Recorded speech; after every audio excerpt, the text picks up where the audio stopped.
Welcome to the Take Cover Podcast with your hosts, Jacob and Chase. Viewer discretion is advised.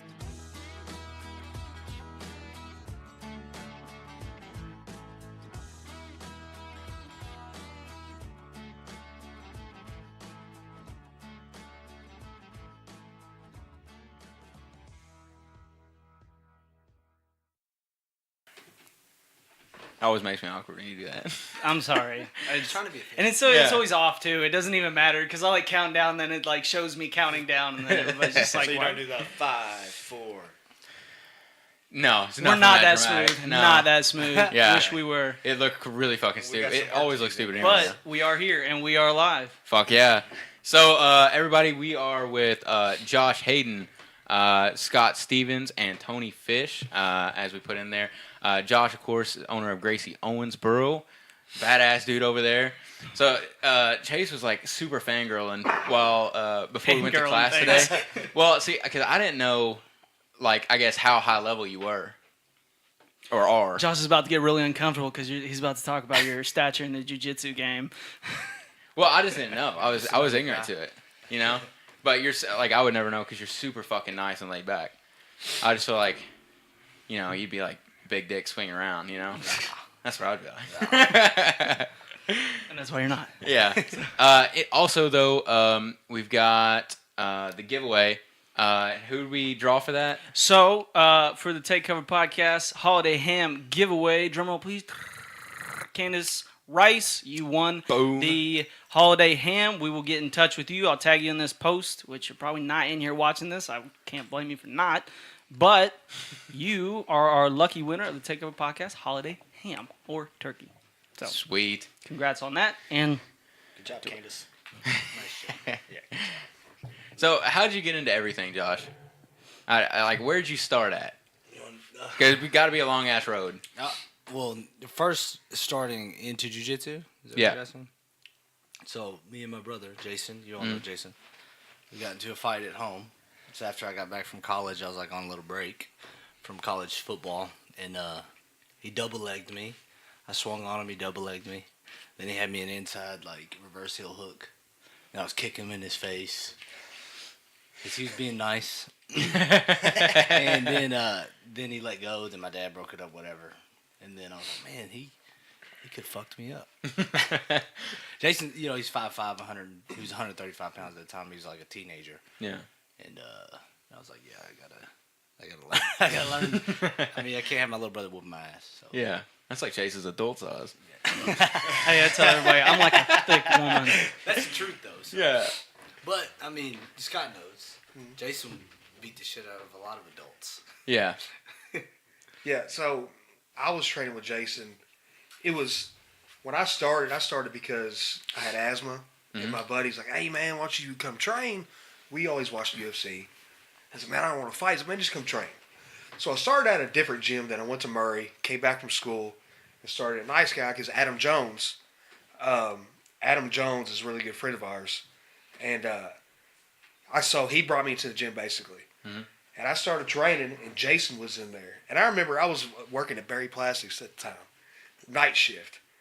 And I was 25, 26, and he was 15, 16 years old. Yeah. I walked into work, and my face was all red, beat up. I was like, man, what happened to you? Man, this little kid whooped my ass. And I'm not talking just a little bit. He fucked me up.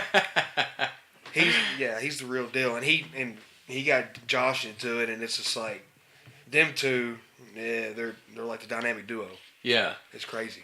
I noticed going back on a lot of your stuff, you were always like in the picture, you were close by. So how long have you guys known each other and been doing it together? We started around the same time. Like, yeah. Really? We've been training about the same amount.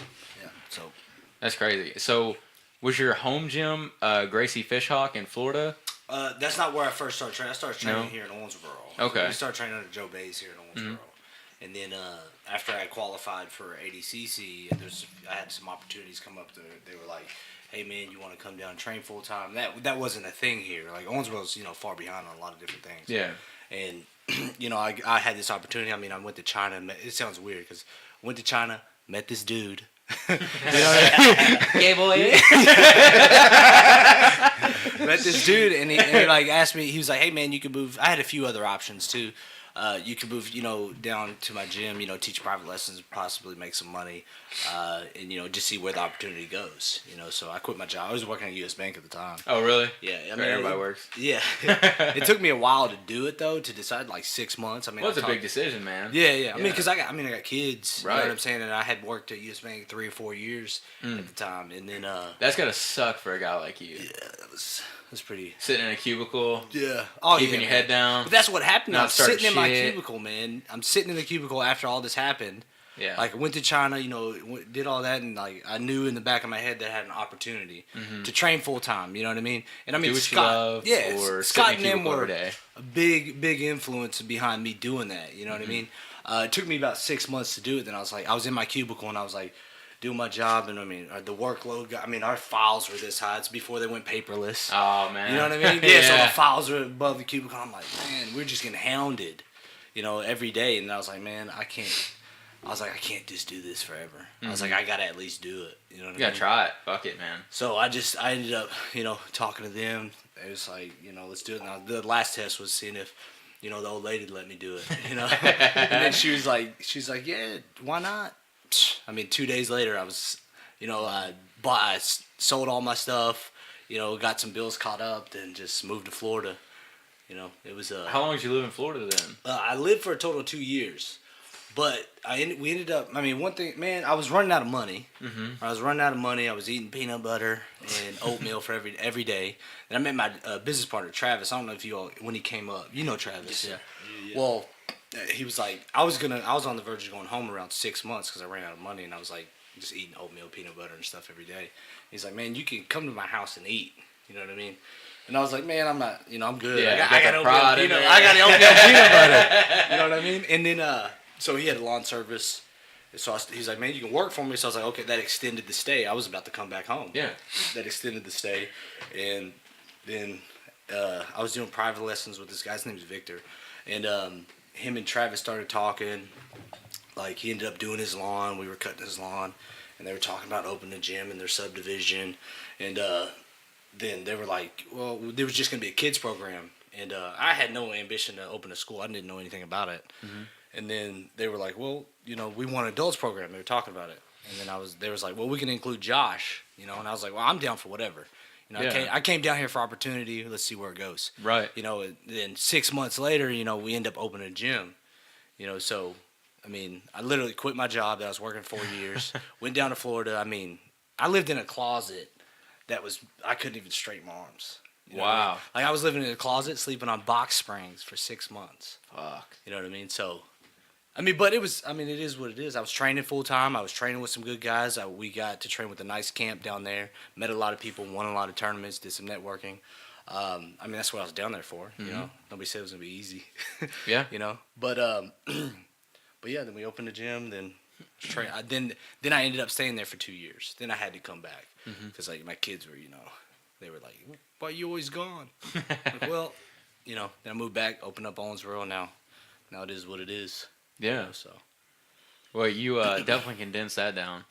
Yeah. There's got to be more than that. Yeah, no, there's definitely a lot. You got some props from Larry Stark, called you the GOAT. Said goats with apostrophe goats, so there's goats involved here. And Little goats. Matt Jean went ahead and said, Scott looks so fly. So Tony, Yeah, my story is not as glamorous as these guys. well, I want to Okay. give you my take on Tony. Then I'll let Tony talk about Tony. Okay. So I started training with Tony at the gym he was training at, and when I left, we kind of split apart. Whatever, we just lost contact. Well, he walks into the gym, and I didn't recognize him because he's lost so much weight. The first question he asked me, he's like, "Hey man, do y'all honor belts from other schools?" And I started laughing because I'm like, "Of course we do."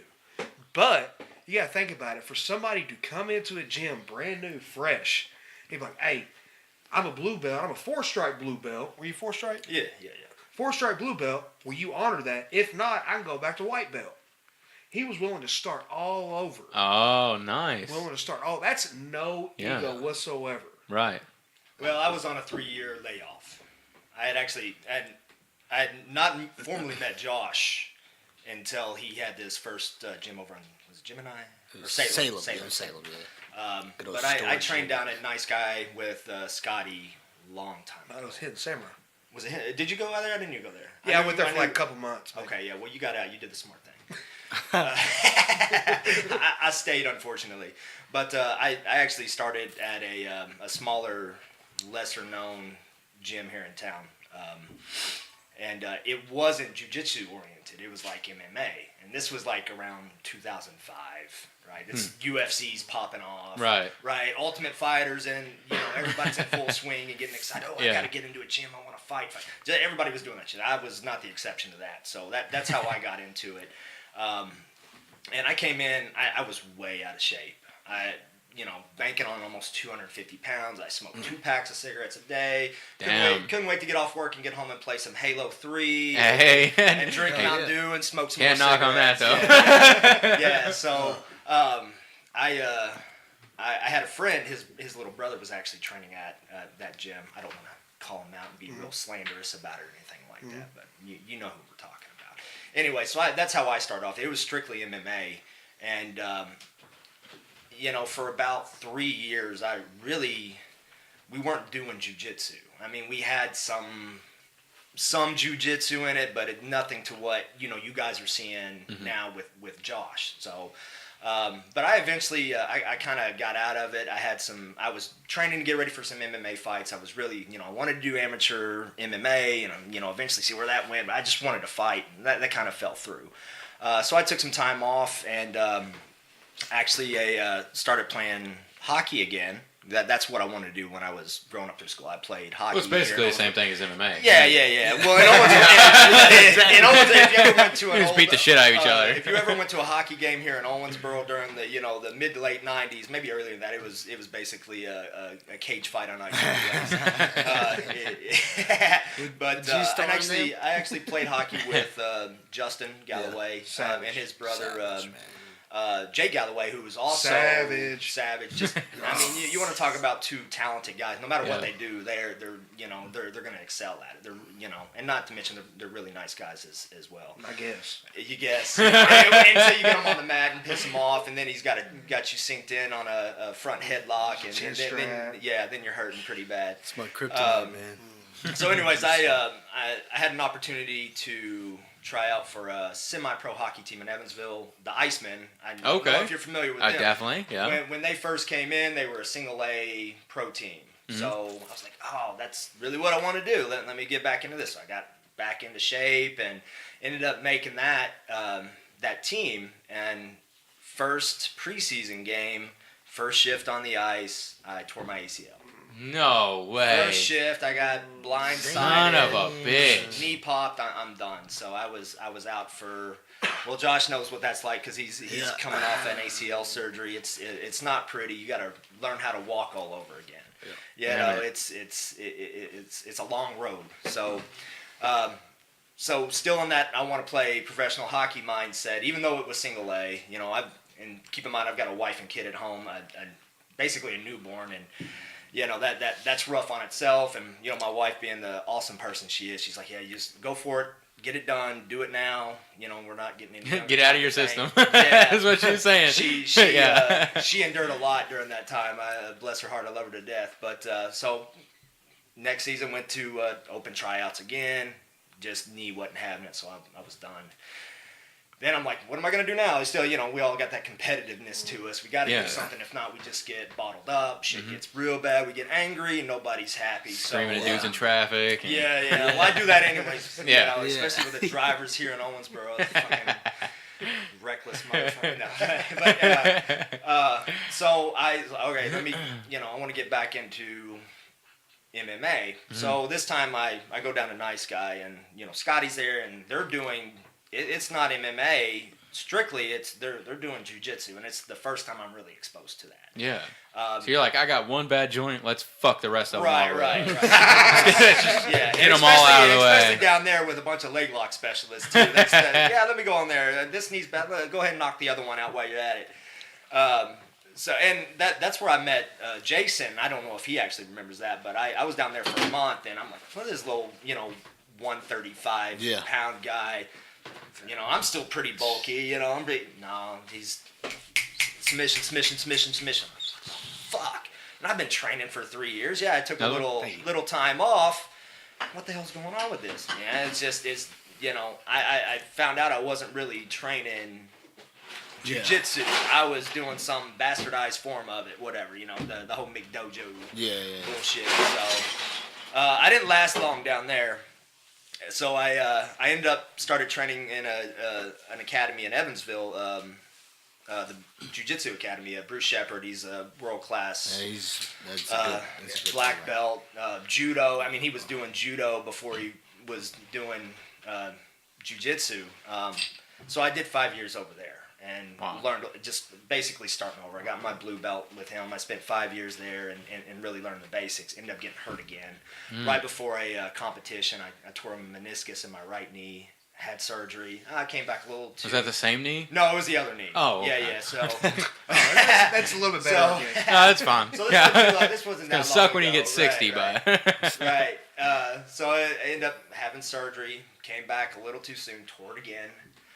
So this time they just went in and just said, well, your meniscus is basically fucked. We're going to cut it out and go on about life. So then I took like a 3-year hiatus. I was like, I got to started riding bicycles and getting into that whole bullshit. And got a text message from a friend of ours, Andy Vanover, who I used to train striking with. Andy.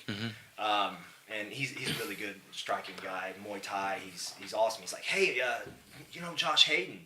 I'm like, I know Jason. Yeah, it's Jason's older brother. He's like he's opened up a gym in town. He's doing jiu-jitsu and striking, and come in and check it out. I was like, I might do it, and I'm just so weary about re-injuring anything. Once you have an injury like that, you're like, man, I really, it's a big. I can imagine. It's always in the back of your head. Block that you don't want to go through that shit again. I mean, you find out maybe you haven't been taking care of yourself the right way, whatever the case is, but.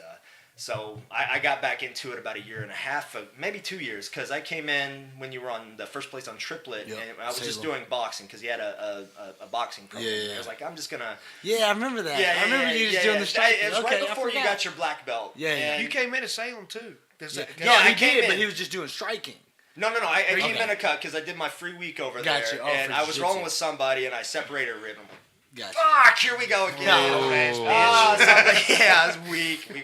So I took some time off, and then I believe in that transition period, you guys had moved to Triplet, and that's when you had Tony coming in, that's right, boxing and stuff. So I got in there, and the old place, you guys don't know it. It was like a big garage, huge garage, but there was a garage door separating the jiu-jitsu side from the boxing ring. And in the middle of the summer, it's hotter than balls in there. It was really bad. Bro, so you'd open the doors up on each side of the middle, just try to get air through there. And then, I'm just kind of, I keep looking over, and these guys are doing jiu-jitsu. I'm like, fuck, I want to get back into it.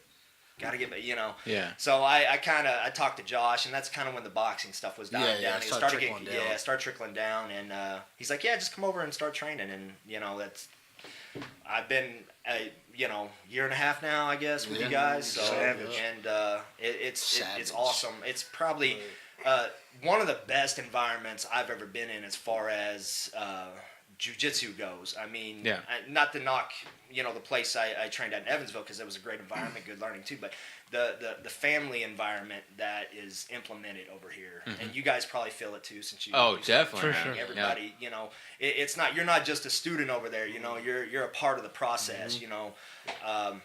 So that's where I've been with it right now, is just enjoying that family environment. I'm not overly competitive like some of the other guys in there. I'm a family man. I don't want to get hurt, so I ain't got time to train and shit like that.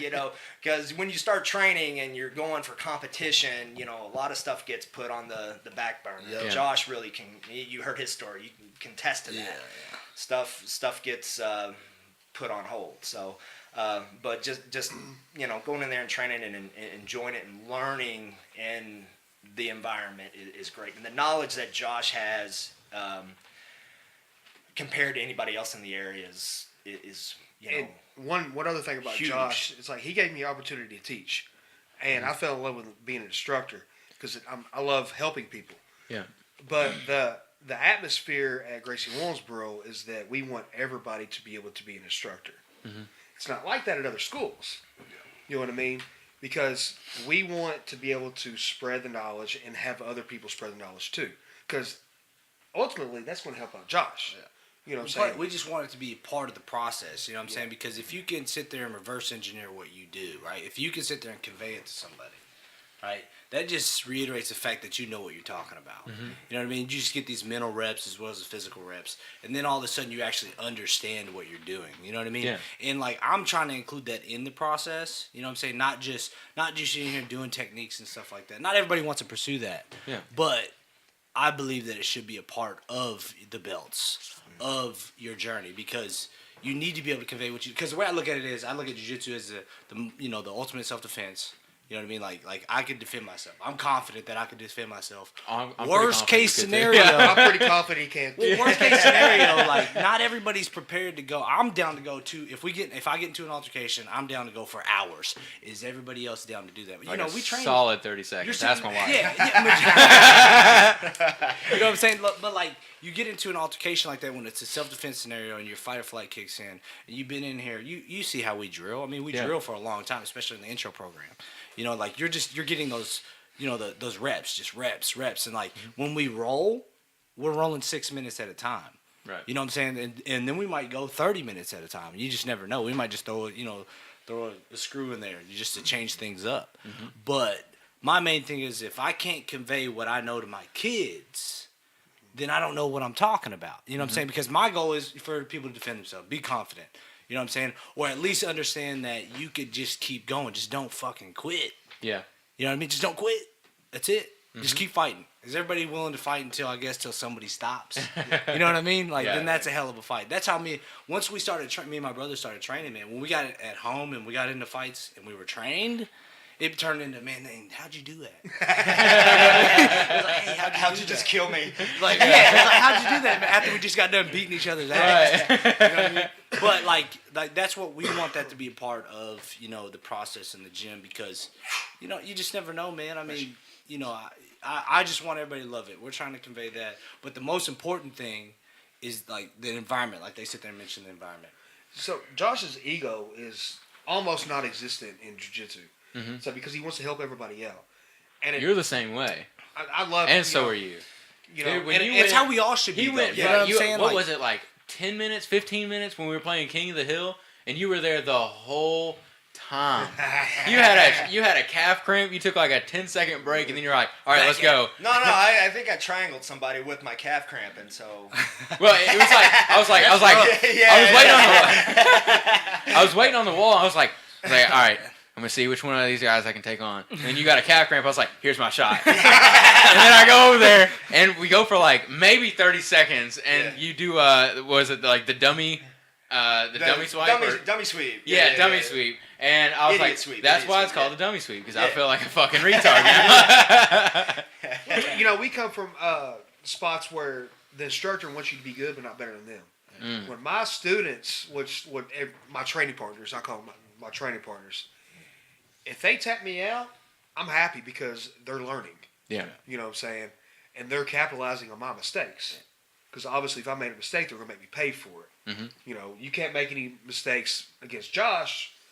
Regardless if you make mistakes against Josh, he's going to make you pay for it. It's like I come out of a row like, man, I tapped out 15 times. All right, man, I did good. Yeah. And in the grand scheme of things, like our ultimate goal is evolution. You know what I'm saying? Mm-hmm. Like, so if I convey everything I know and I teach you guys how to beat me, then you guys stop me from doing what I normally do. Then we're gonna force an evolution. You know what I mean? But just the main thing is just growth. Just all around is growth. Like not just techniques. Just in general, you know what I'm saying? Like we got real relationships in there, you know what I mean? Like I'm in there every day, all of us, we spend a large majority of our time in there. Whether you're in there with that class, but Tony's in there 2 times a day, and I need it. I need to be able to train. You know what I'm saying? Like if I don't train or I'm working out or something, I'm a miserable person.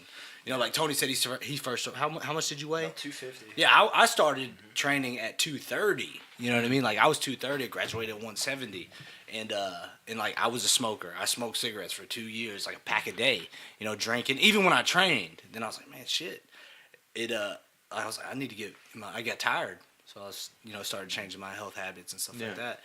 But and you guys keep mentioning environment, and that's one of the things that in particular, I don't know about Chase, but like we started out in his garage. Chase has got a huge background in wrestling, as I'm sure you guys have fucking Huge noticed. is an overstatement. That's an overstatement. Yeah, doubles for days. And and so he's got like mats and all kinds of shit in his garage, and I've always been I wouldn't say necessarily like not comfortable, but I don't like being in somebody else's personal space. Yeah. So when he invited me, we met at US Bank, and I just wouldn't leave him the fuck alone, and we just developed a friendship because I just sounds kinda gay. suffocated him. Yeah. And Showing the right sport. and so he invited me over for boxing because I wanted to get into it. And so we just kind of went from there, and then after the McGregor-Khabib fight, we talked about it back in January, going down to Gracie Owensboro, and I even messaged you guys. Okay. And then we didn't do it, just put it off, and then after the Conor-Khabib fight, I was like, let's fucking go down there. Let's do it. But one of the things I was most nervous about was the environment. I was halfway expecting to walk into a bunch of fucking meatheads that everybody thinks that would just like everybody. just like, oh, look at this fucking dummy, and so that's what I was nervous about. So I walked in, and I'm a pretty outgoing guy, but I just kept to myself, and you were the first one to like come up to me, and you just like grabbed the back of my head, you're like, get in there. I'm like, oh fuck, here we go. And so, and like, it's super welcoming though, and we've talked about it many times on the show since, is how welcoming it is. Like, you can be just in basketball shorts and a t-shirt, and you'll learn the same shit that everybody else in there is learning. Yeah, that's what I was gonna say.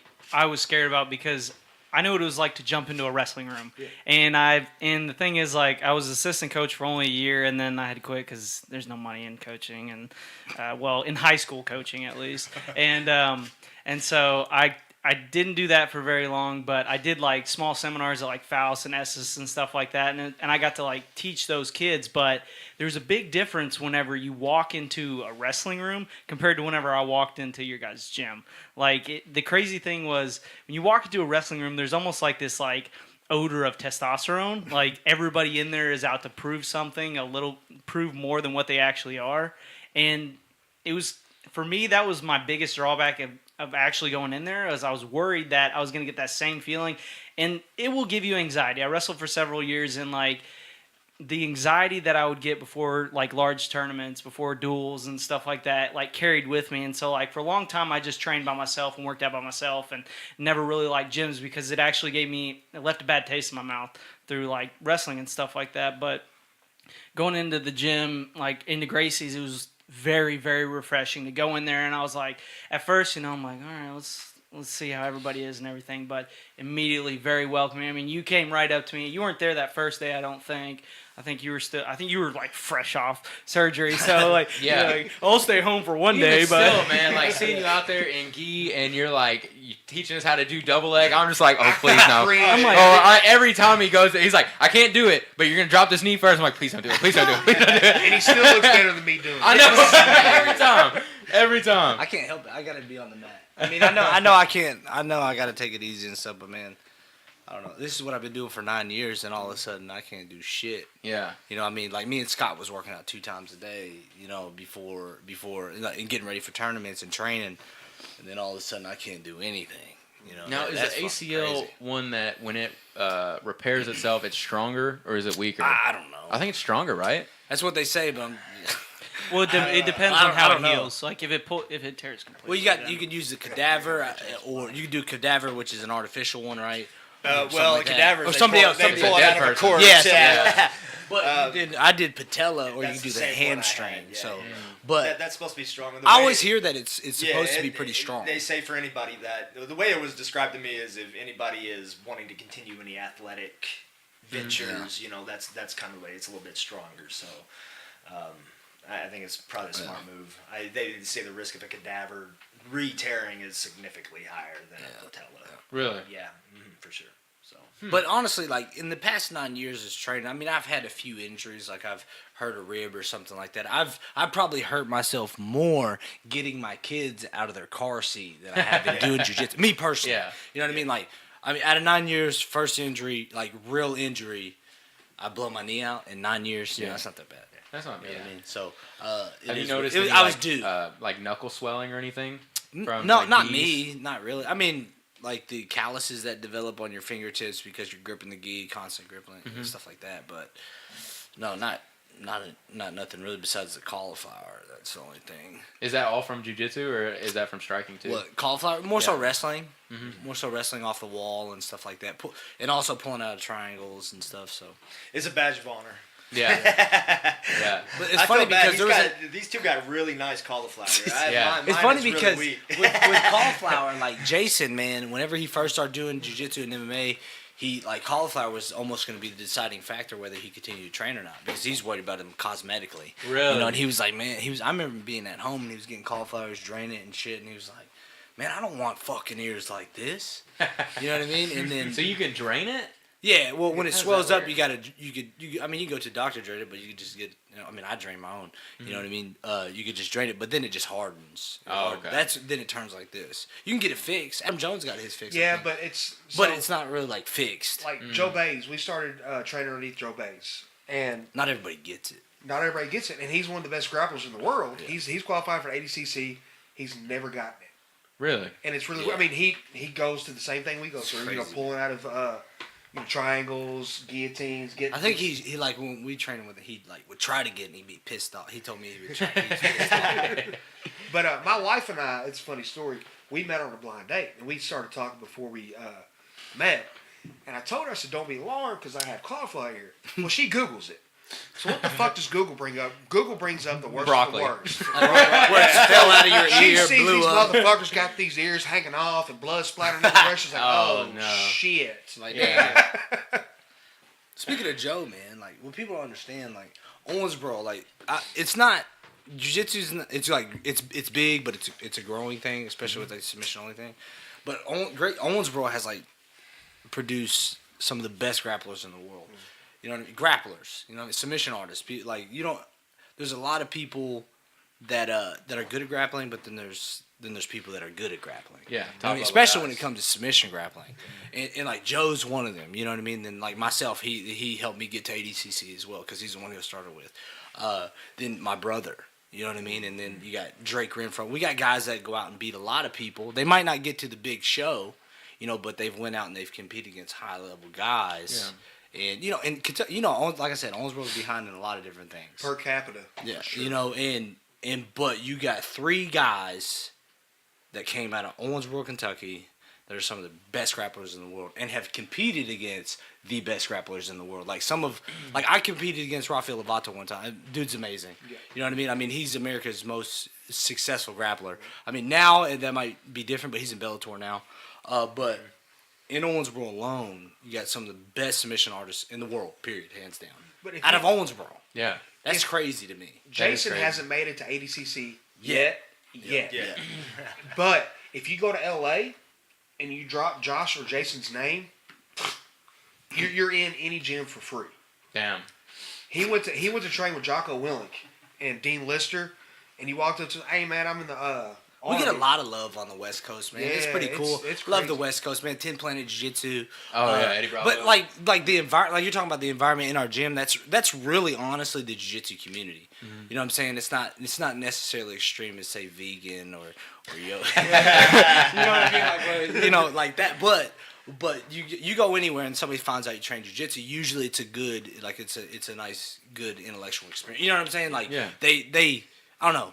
It's it's widespread. It's not the We get mad meathead love, experience man. that you guys were. Because That's you have to what- respect, yeah. and you have to respect everybody, man. I mean, like wrestling, love wrestling, big fan of wrestling. Got a bunch of wrestling friends, but a lot of wrestlers get choked. I'm not, anybody that's a wrestler. I'm not saying you'll get choked every single time, But it does happen. but it is for there. sure. You know what I'm saying? But so you have to respect some little Stephen Clark in our gym, like this little dude, 135 pound. Vegan. Speaking of vegan, Sorry, Stephen. Love you, Stephen. yeah, we love Stephen. Choke you up with plants. Yeah, but man, he's real, and he does all the barbell work and bar work and everything like that, all body weight. But he's a little dude, and he can fuck up majority of people, because it's chokes and stuff. No matter what, you cut off the blood flow to the brain, you're going to sleep. Armbar Period. 2 weeks ago. Yeah. I mean, Tough. Yeah. But that's like that environment. Everybody has to respect everybody because you Yeah. can have 130. Like you don't know who could be a satin. It doesn't matter what they look like. Right. You know what I'm saying? It doesn't matter because That's the definition of a true martial art, Yeah. though. Awareness Yeah. creates understanding. You know what I'm saying? And it's like I can look at the gym and I can name everybody that can beat my ass. You see what I'm saying? But when you walk out of there, you give everybody the same respect because you understand the dangers of getting to a fight. Yeah. Because you fight every day.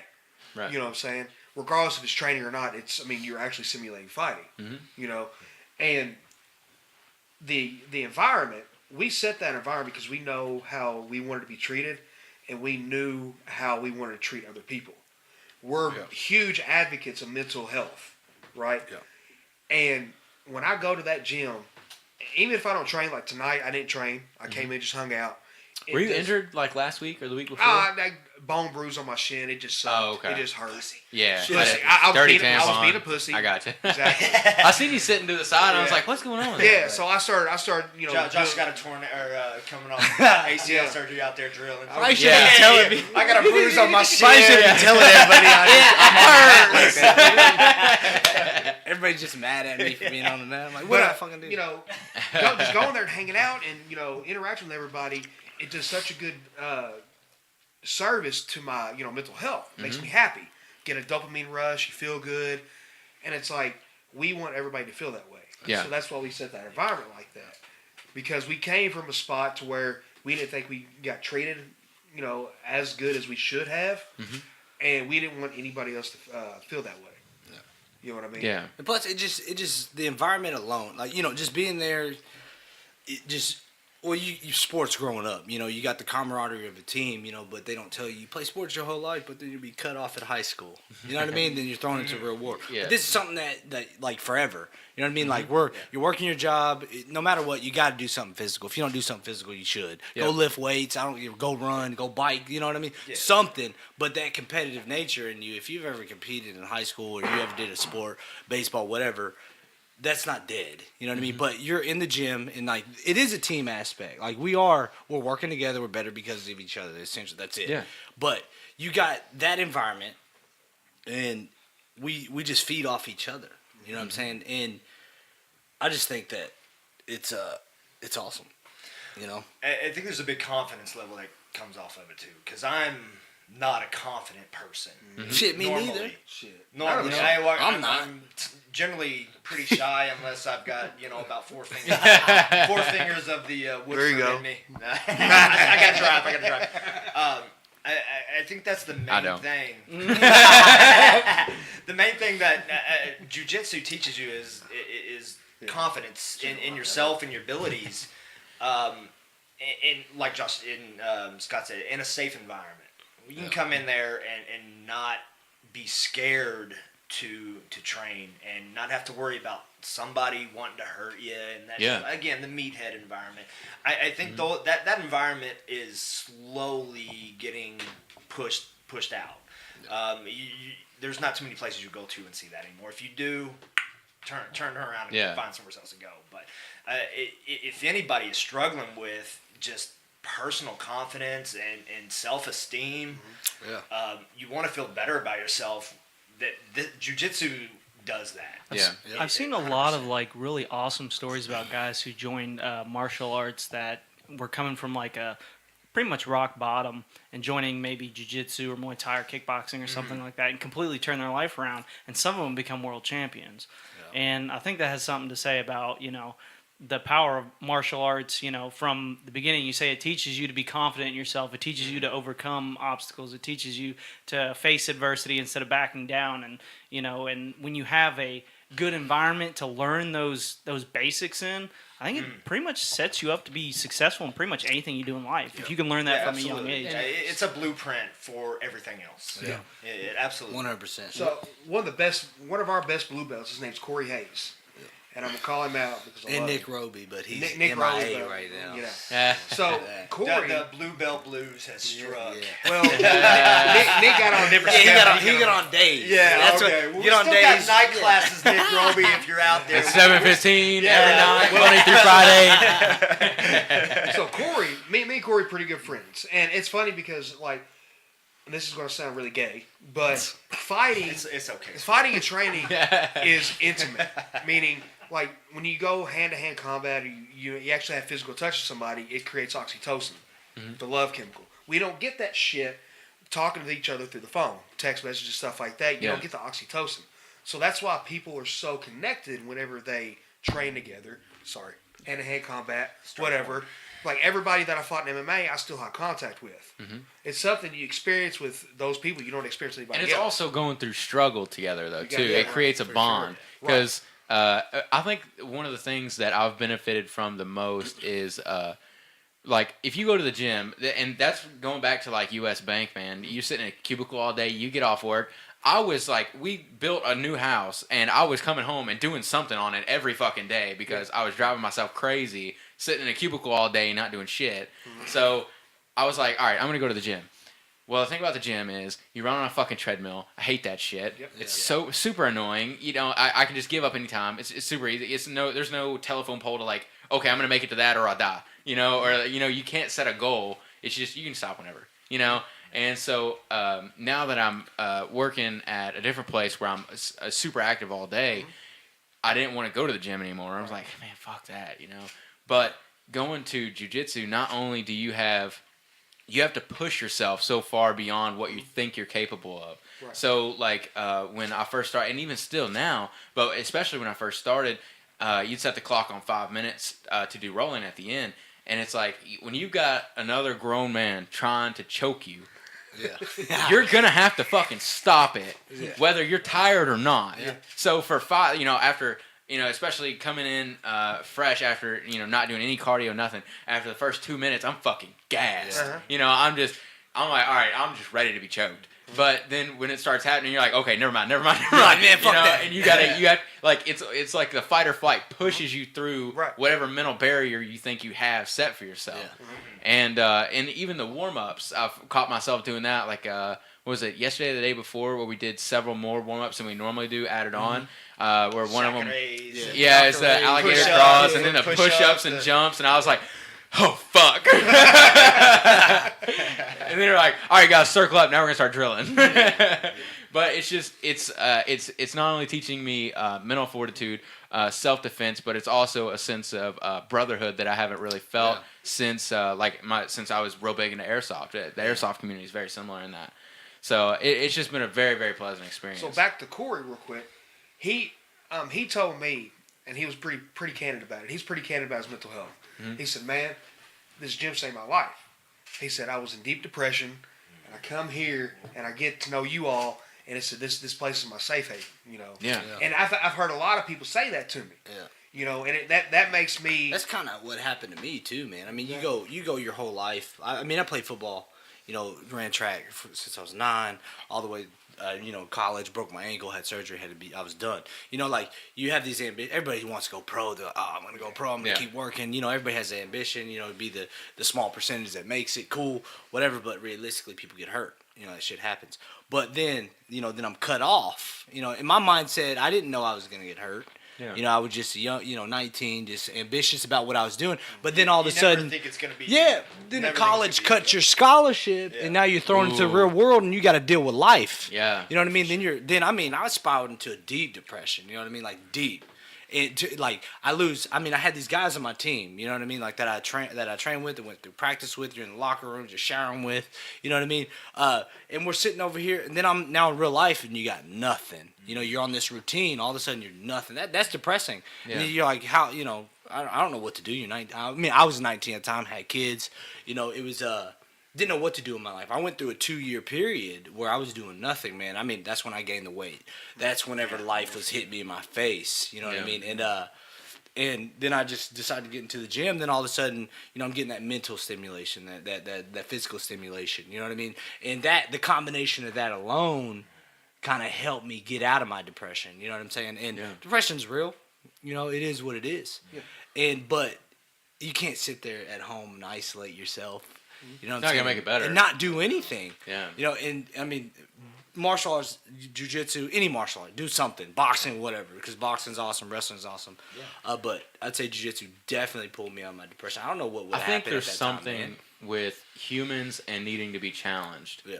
And that's exactly what martial arts is. Every day is a challenge. Whether you're just drilling the same thing you learned yesterday. It's raw. Yeah, you know what I mean? Yeah, exactly. And I think it's just too easy to get caught in that 9-to-5 rut of doing the same thing every day. You're just dragging your ass out of bed. And for me, it's more of now that I'm more active at my job, it's more of like almost a decompression. Mm-hmm. So I'm wound up all day. I get home, I just take a shower, get in my gi, go to the gym, and then on my way home, I'm struggling to stay awake. Whereas before, I would stay up till 12, 1 a.m., and then, you know, be struggling in the morning to go to work. Yeah. So now it's like, you know, I get a good sleep and Also thinking like this, how many times, before you started training, how many times a day would you just get irritated with something? All the time. Somebody? Yeah. Now you're just like, Somebody cut me off the other day. raging. They were pulling out of the Right. Burger King up here. Pulled right out in front of me. I was like, man, fuck it. Well, you want to talk about U.S. Bank? Is I work over in that area, and every day they release works about the same time I come out of work, and everybody flies out of them parking lots. Vroom. Vroom, and they don't stop. They don't give a shit, and I'm just like, Yep. I want to pull you guys out of that fucking vehicle Yep. and just go. All right, you can't do that legally, right? So what do? All right, You go to the gym and go do to it the gym. legally. I know it's 7:20. Yeah. I can go and this guy right here. Fuck you! You pulled out in front of me. I'm gonna try to choke you Yeah. out. You know, not you know. I'm not trying to hurt him or anything. But it's that ability to release that stress that you pick up all day long, and it's an outlet. Well, Yeah. you could even like it's understood, especially like with those experienced guys. Like if I'm like I come to the gym, you see on my face, I'm like, oh shit, Josh is in a bad mood. You know what I mean? Or vice versa. It's gonna be a bad day for Or us. vice versa. And I'm like, man, fuck it. I'm like, man, fuck it. I want to roll. Try to avoid. You can roll it out. You know what I'm saying? Because it stops when you tap. You know what I mean? Because everybody, we respect each other, but hey, we understand. It's understood. Like, you know, shit happens, man. You know, and I mean, because I come from, I was angry growing up. You know, like I got kicked off football teams. I mean, I did anger management. I went to counseling and stuff like that. You know, but going to the gym, like if I was to be irritated or something like that, I got an outlet. Not saying I get to hurt somebody, but you know, like everybody's intelligently defending themselves. Yeah. You know what I mean? And if you get tapped, you get tapped. You know what I'm Right. saying? But I get to get out that aggression, you know, and then it's just gone. Yeah. Just Then gone. you're just mellowed. You know what I mean? Yeah. I mean, it's better than punching. Like I was an idiot growing up, punching a car, or a refrigerator, or a wall, or something like that. You You know what I basically mean? become best friends with everybody. Yeah. Yeah. Another story about Corey. We were over at Fish's Corey's house. awesome too. Yeah. We were over at Fish's house for UFC. What fight was it? I can't remember. It was a shitty car. Yeah. I know everybody was. I was like, We were all over there, and we have a real good friend who's KSP. Yeah. We have a real good friend who's KSP. I'm not going to drop his name, but so Corey was supposed to come out. Well, he never came. Thank you. So I texted Corey. I said, "Hey man, what's going on?" He said, "Man, I'm home. I got kind of drunk." He said, "I can't go out." And from the vibe, because we know Corey, from the vibe of the text, I'm like, no, fuck that. He's just trying to avoid the situation. Yeah. So we have our buddy, this KSP, go out to his house. It's 25 minutes out, okay? 25 minutes out to the country. Knocks on his door. His mom answers. He said, I need to talk to Corey Hayes. And he said her face just went white. Imagine KSP shit. show up to your house. I Yeah. can talk to your son. Yeah. And he initially said that he was going What are you doing? A lot of us don't have to imagine.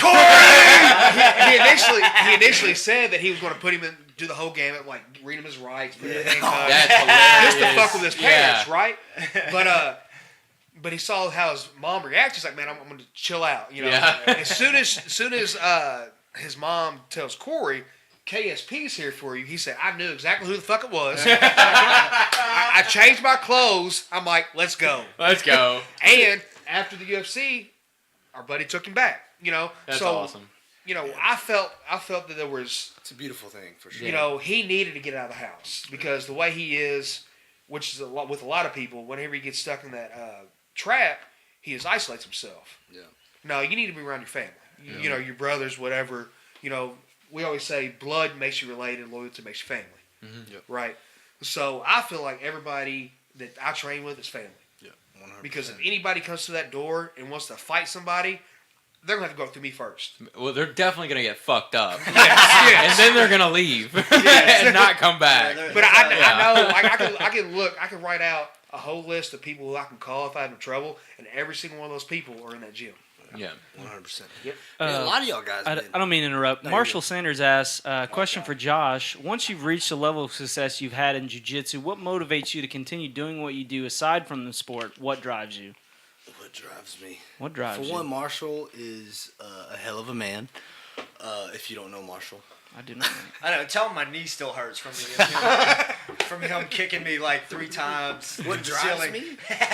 What still drives you? Love you, Marshall. What Aside keeps you in that gi, not fully healed, to Well, instruct class? Honestly, man, it's just helping people get better. To be Yeah. honest, I mean, like, because here's my thing: is like jiu-jitsu and the gym that no matter like what happened and everything with the gyms that we initially started with, like it was open to me and it changed my life. You know what I mean?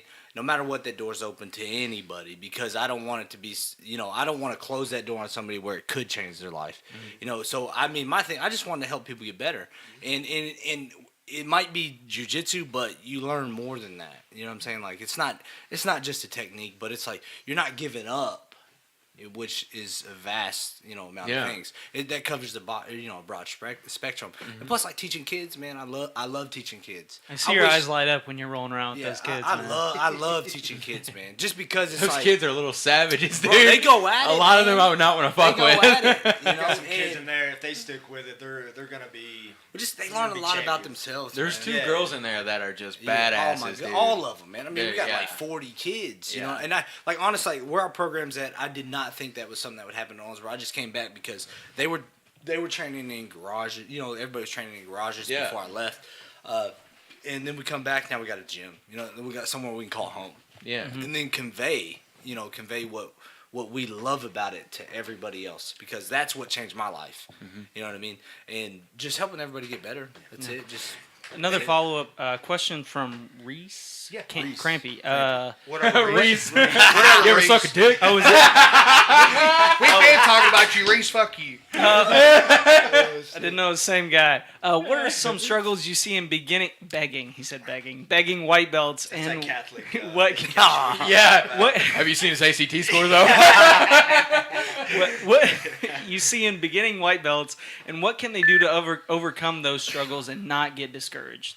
The biggest thing that I see is them spazzing out, trying to move too using fast. strength, man, because they Yes. think that they need to use strength. That's a natural That is response, something though. that I Yeah. struggle with. Which you gas out when you do My that. You get first real week, tired. man, what was so frustrating to me is you guys were doing a phenomenal job of teaching, but it was like I wanted to roll so fucking bad. So at the end of class, you're like, all right, guys, it's open mat. You can roll with whoever. Me and Chase would roll. Chase knows way more than me. So I would be in positions where I'm like, okay, I have a dominant position. I could work now. But I have no fucking idea what to do. So I just rely on strength to keep Chase down, but I'm not doing anything to him. Right. I'm just keeping him down and gassing myself. And then he takes my back and chokes me out, So that is something that is absolutely true, using strength instead of technique. And the more you guys teach and the more we absorb, it's like this big-ass puzzle slowly starts to take place. Well, so strength does come into play. So Oh, it definitely When helps. skills equal, story about Marshall real quick. Yeah. Okay. That's savage. He approached Josh. He said, man, I want to fight. He said, I got it, my bucket list. I want to have at least one MMA fight, before I quit. So he asked me, he said, man, you help me? I'm like, well, whatever. I'll do whatever. So I was like, hey, man, let's get on this punching bag. And I had forgotten that he had sparred with a professional fighter. I'm sorry, Marshall, if I get this wrong, but I think he sparred with the guy that's trying to get ready for a fight with Lennox Lewis. Okay, This is how high level this guy was. Damn. So I'm like, hey, Marshall, let's put you on the punching bag real quick. It took 2 punches. I was like, this motherfucker don't need this. Yeah. Clearly, he's graduated this class. He punched this bag, and I felt bad for the bag stand because it was coming out of the ground. We have to buy a new one. And he was folding the bag in half. I'm like, all right, Marshall, you good? Let's go on the gym. Let's go in our room, and I'll put you on the bag and do a little ground and pound. Well, I thought we were going to have to refill that bag because he was hitting it so hard it was coming undone. And the first grappling competition he ever went to, he competed in gi first. Tried to reach around this dude to get a collar tie. Hit this guy with his bicep. Knock this dude out. Yeah. What? Dude's like this. And his eyes are back in his head. Shit. He tapped because he didn't know what the fuck happened. He's like, man, I thought this was supposed to be fun. This shit ain't fun. I ain't fucking doing this anymore. By the way, he's probably one of the nicest guys. The nicest guy. That is a trend. That is a trend. He is large. The more badass you are, the more chill you are. Dude, he is it's one the confidence. If you call him right now, he'd be like, hey, man, I'm in trouble. Will you come help me? He will be there as quick as he can. He'd probably be there before the cops or the ambulance, whatever you need. That's what I'm saying. The more badass you are, the calmer you are in any situation. Right. Like there was, I was at Taylor's bar, and I looked behind me, and Drake Renfro was behind me. And as soon as he walked in, everybody surrounded this dude. Yo, what's up, man? What's up, man? Just the calmest fucking guy. Crazy atmosphere, just hang it back. Every day. You don't know Drake then. Drake. He had to rename that place. He's Renfro's. Renfro's. Call that place Hey, Renfro's. ask Drake about the prelims. Prelims of Ciroc. Oh shit. Speaking of another really Love nice you, guy, Drake. Drake is. I haven't known Drake for maybe about a year since I started coming to you guys, but he's another just fantastic Silent killer, man. Right, You know what I mean? just another night. The more you guys keep coming in, you'll notice this is that the guys that you think are just oh my god, they're just fucking animals or no, they're the nicest guys you'll ever meet. And they can do some damage to you if you piss them off, or they're not your friend, whatever the case is. But they just guys that with just huge hearts, man. Yeah. And Josh and Scott and Drake, all the coaches, Everybody, man. yeah, Grace, just everybody's just again going back to the whole family atmosphere. These guys- Drake said, "Hey, don't do that." But my thing is, like, everybody's an individual. Yeah. You see a lot of times, like, when people get like a group of friends, they all like the same shit. Yeah. Okay? Hold on. Cholo, too, man. He's amazing. Yeah, Cholo's in Cholo's here. cinnamon He's in behind the the building. camera. He's in here. He's though. been here the whole time. Props are standing there. It's been an hour now. You've just been standing there quiet, man. I appreciate But, it. you know, everybody in that gym is individual. Like, okay, Drake is working on a tattoo sleeve. Mm-hmm. He's having all these anime characters on it. I don't know what the fuck is on his arm, but it's fucking awesome. Yeah. Because you've never seen Dragon anything. Ball Z in He's there. got to leave an Yeah. imprint of it on your neck, though. You've never, ever seen anything like it. And he's an individual. Same with Tony. Same with me. Same with Josh. We all are individuals. And it's like, we promote be yourself. Be yourself. Don't like what I like just because of the sake of for me liking it. Like, I don't like what Josh likes just because Josh likes it. You know, he's turned me on to some stuff. And it's beneficial for me. Shit, I met Drake on World of Warcraft. Yeah. That's hilarious. That's how we so started like- training. That's I was awesome. messaging him in the guild, and I was like, "Yo, Drake." In the guild. I was like, "Yo, Drake, you geek. I ain't." Hey, nerd. That's one thing you'll find out. You can follow me on Twitch. Jiu-jitsu guys are fucking geeks. They're the biggest nerds you'll ever find, man.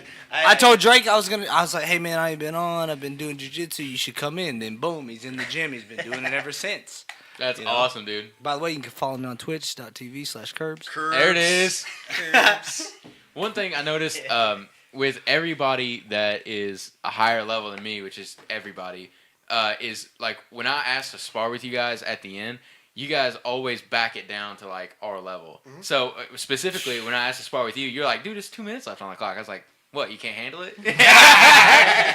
and so what you did... Not with this bum shin. Yeah, not with this bruise. Yeah. What I thought was awesome about it is that both times, like, because you tapped me out once and then you tapped me out again, but both times you did it with something we learned in class that day.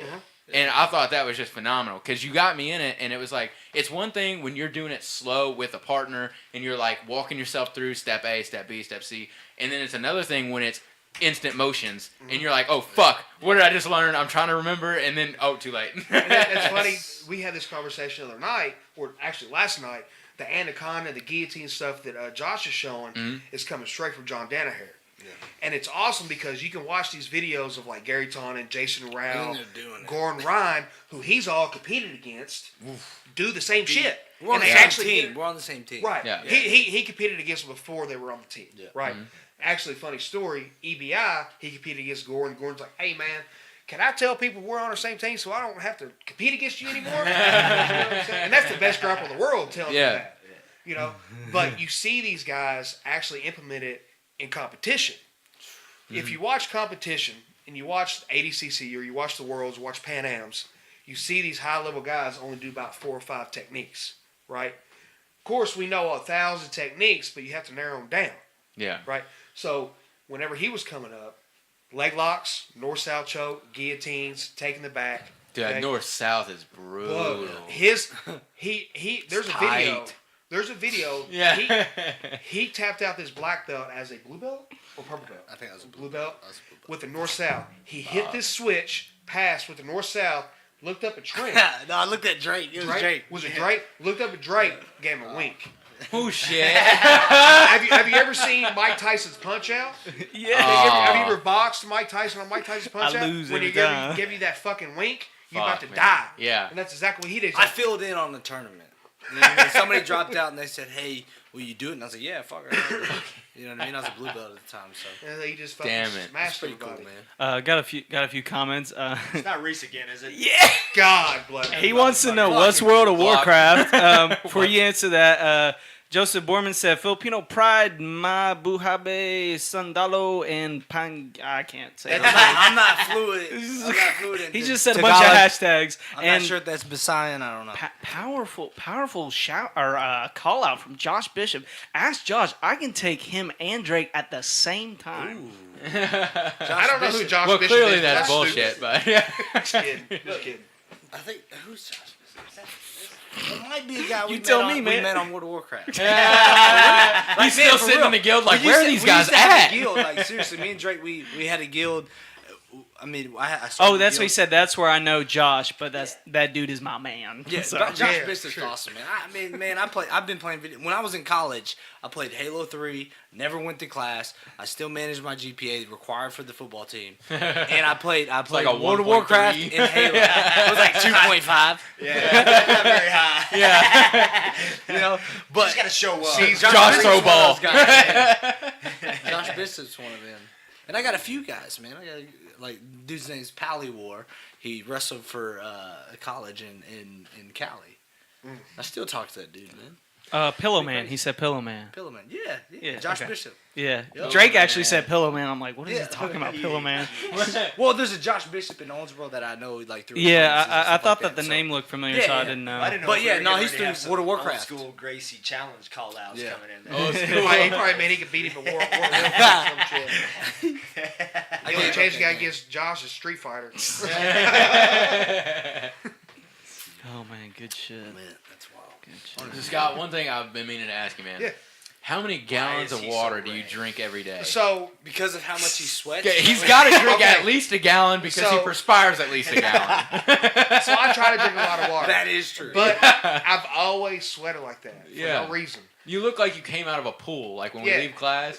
I think it's a redhead gene.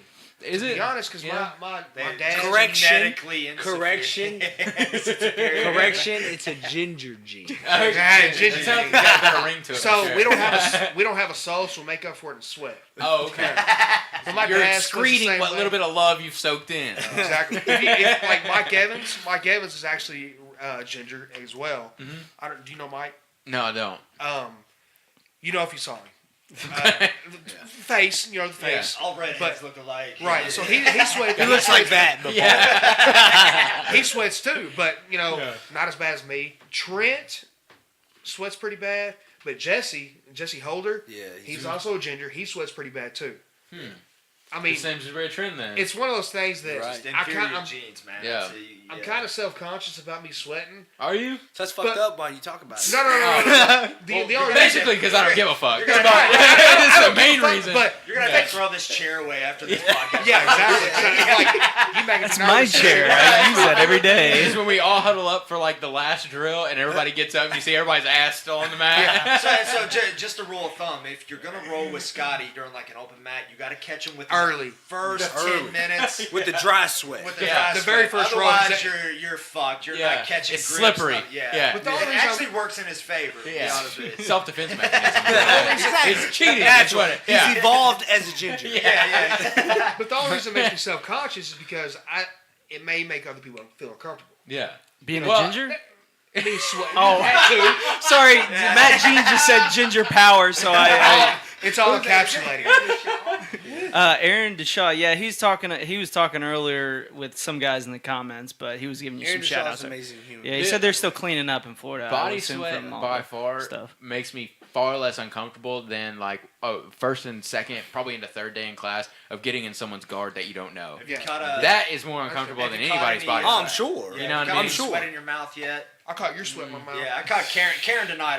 I'm sorry, Karen, if you're listening to this. Love you, Karen. We were working Karen's some amazing. we were working some neon belly stuff. Yeah. And I had a nice That's a bead of mean lady. sweat falling Nice right in bead. my mouth. So if you're working from bottom, you got to keep your mouth closed. Don't talk. Yeah. I was teaching, and some of your sweat came in my mouth. And I had- Aaron Grace Love be it. sweating off his head, man, while I'm teaching.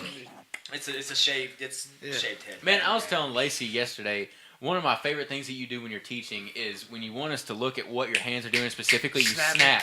And she was like, "What do you mean he snaps?" And I was trying to explain it, and I couldn't really. I was just like, to get our attention on what is very, very important at that time. He snaps the hand before he Man, I does learned it. that from Rob Kahn down in Florida. Rob man. Conn is Kahn, bro. Hoist Gracie's first Yeah, black belt. first American black belt. Wow. Gracie Tampa, him teaching, man, amazing dude. That's whenever I moved to Florida, I was training with Gracie Tampa. That's who I was training with, and Rob Kahn, man, I learned a lot from him, like just teaching wise, just how to convey what you're talking about, and his, just how he talked, and strategically speaking and everything like that, man, really influenced how I teach and stuff like that. So It's a whole nother belt set. If you're looking at trying to classify yourself between, of course, there's white belt and black belt, whatever. Teaching is another. it's a whole nother skill realm. set. That's a whole nother realm. What seems like a very special skill set that you have down is being the instructor's dummy. Because he will say things. He will say things that is like, okay, so if they do this or if they do that, and then you'll do that for him, and I'm like, I have no idea what the fuck he just said. Now I get it. Like, so that is a special talent in itself. And a great teacher will make great teachers, instructors. Again, I know how to shrimp. Like, we do them every night in warm-ups. Yep, every day. And I've been doing them for 10 years, off and on, as long as I've been doing MMA and Jiu Jitsu. Try showing somebody that's just walked in the door How to shrimp. Oh my god. and it'll change your whole perspective on things. You do it just because your muscle memory, we do them, but hey, come here, I need to show you how to shrimp. It forces you into a new world. And It was super uncomfortable the first day. And you also have to Yeah. lower that anxiety because, it's like you maybe For one, you're gonna feel stupid as fuck. I trying felt to do stupid as it. fuck for the first several but days. I did too when I started. You know what I'm and you have saying? to Like I reduce did that too. anxiety of feeling stupid. It's like, Yeah. man, it's okay because if you don't get it the first time, we do this every day. And everybody helped me was the thing. Yeah. Like my biggest hurdle, and Jay's, I was coming to him every day. I was like, all right, you got to walk me through this. That is the backwards rolls. Yeah. I was like, I don't know what the fuck I'm doing wrong, but everything is not feeling right about Bigger this. guys do not go backwards very well. I was like, listen, I can wad up into a ball. It's not a problem. Okay, but the backwards things got me fucked up. And so everybody was like, you have to look over the shoulder and don't roll over your neck. I'm like, so like this and roll directly over my neck.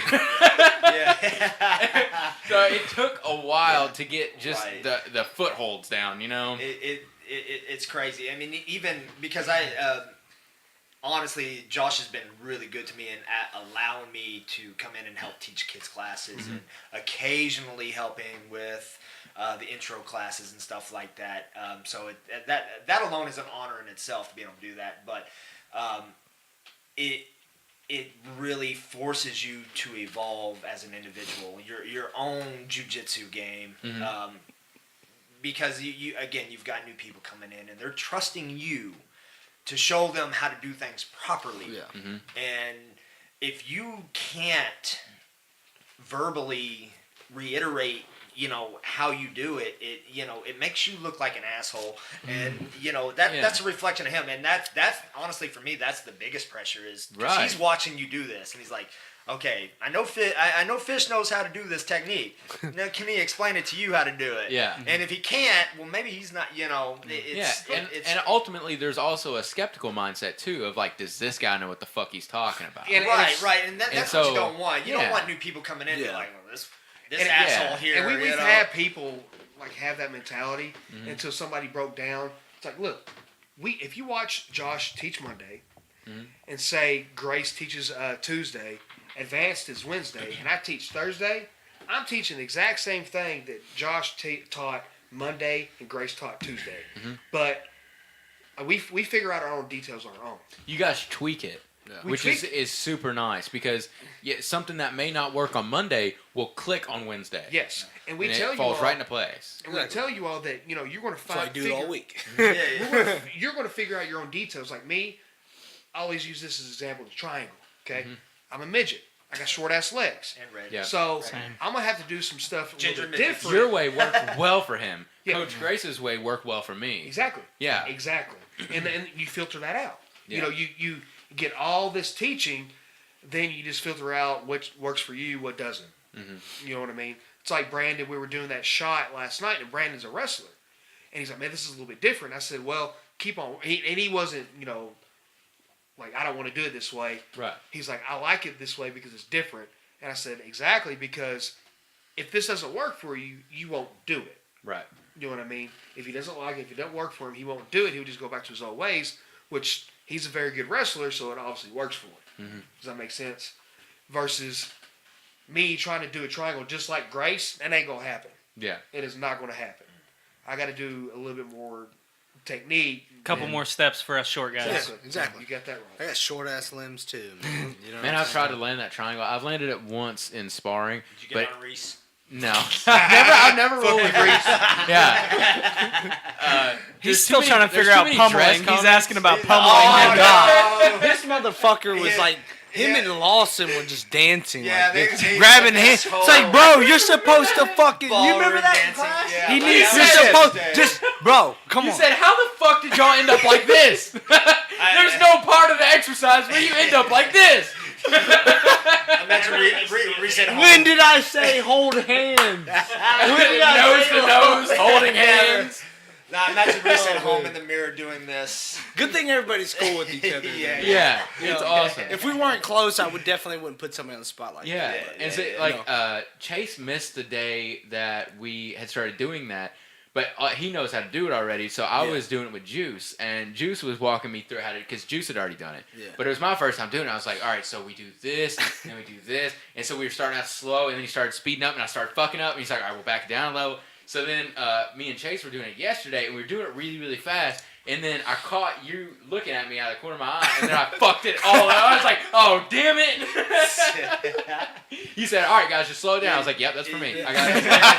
It's such a simple drill, too. It you is. know? Something you gotta do a But lot. generally, the simplest Yeah. stuff is the hardest thing to master, I've noticed a lot, too, is that oftentimes the simplest defense to a lot of the chokes is swimming inside. So that kind of coincides with the same drill. Sure, Just getting underhooks is so important in, Yeah, in 100%. most combat Just in sports general. anyways. Yeah. Just in general. Even in you life, don't want to hugs, Yeah. you know. Give a good ass fucking hug. You get underhooks. Don't let them get under your armpits. You know what I mean? Oh, man. Man.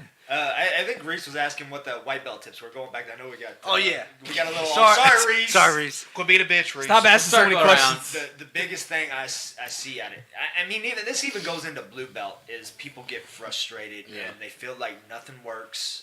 Yeah. They quit. Just keep showing up, just man. show up. Just show up. Yeah. Even if it's Show twice a week, get there.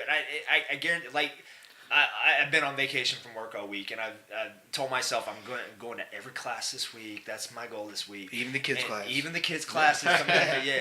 I love kids classes. Man, kids' classes are the best. It's But fucking awesome.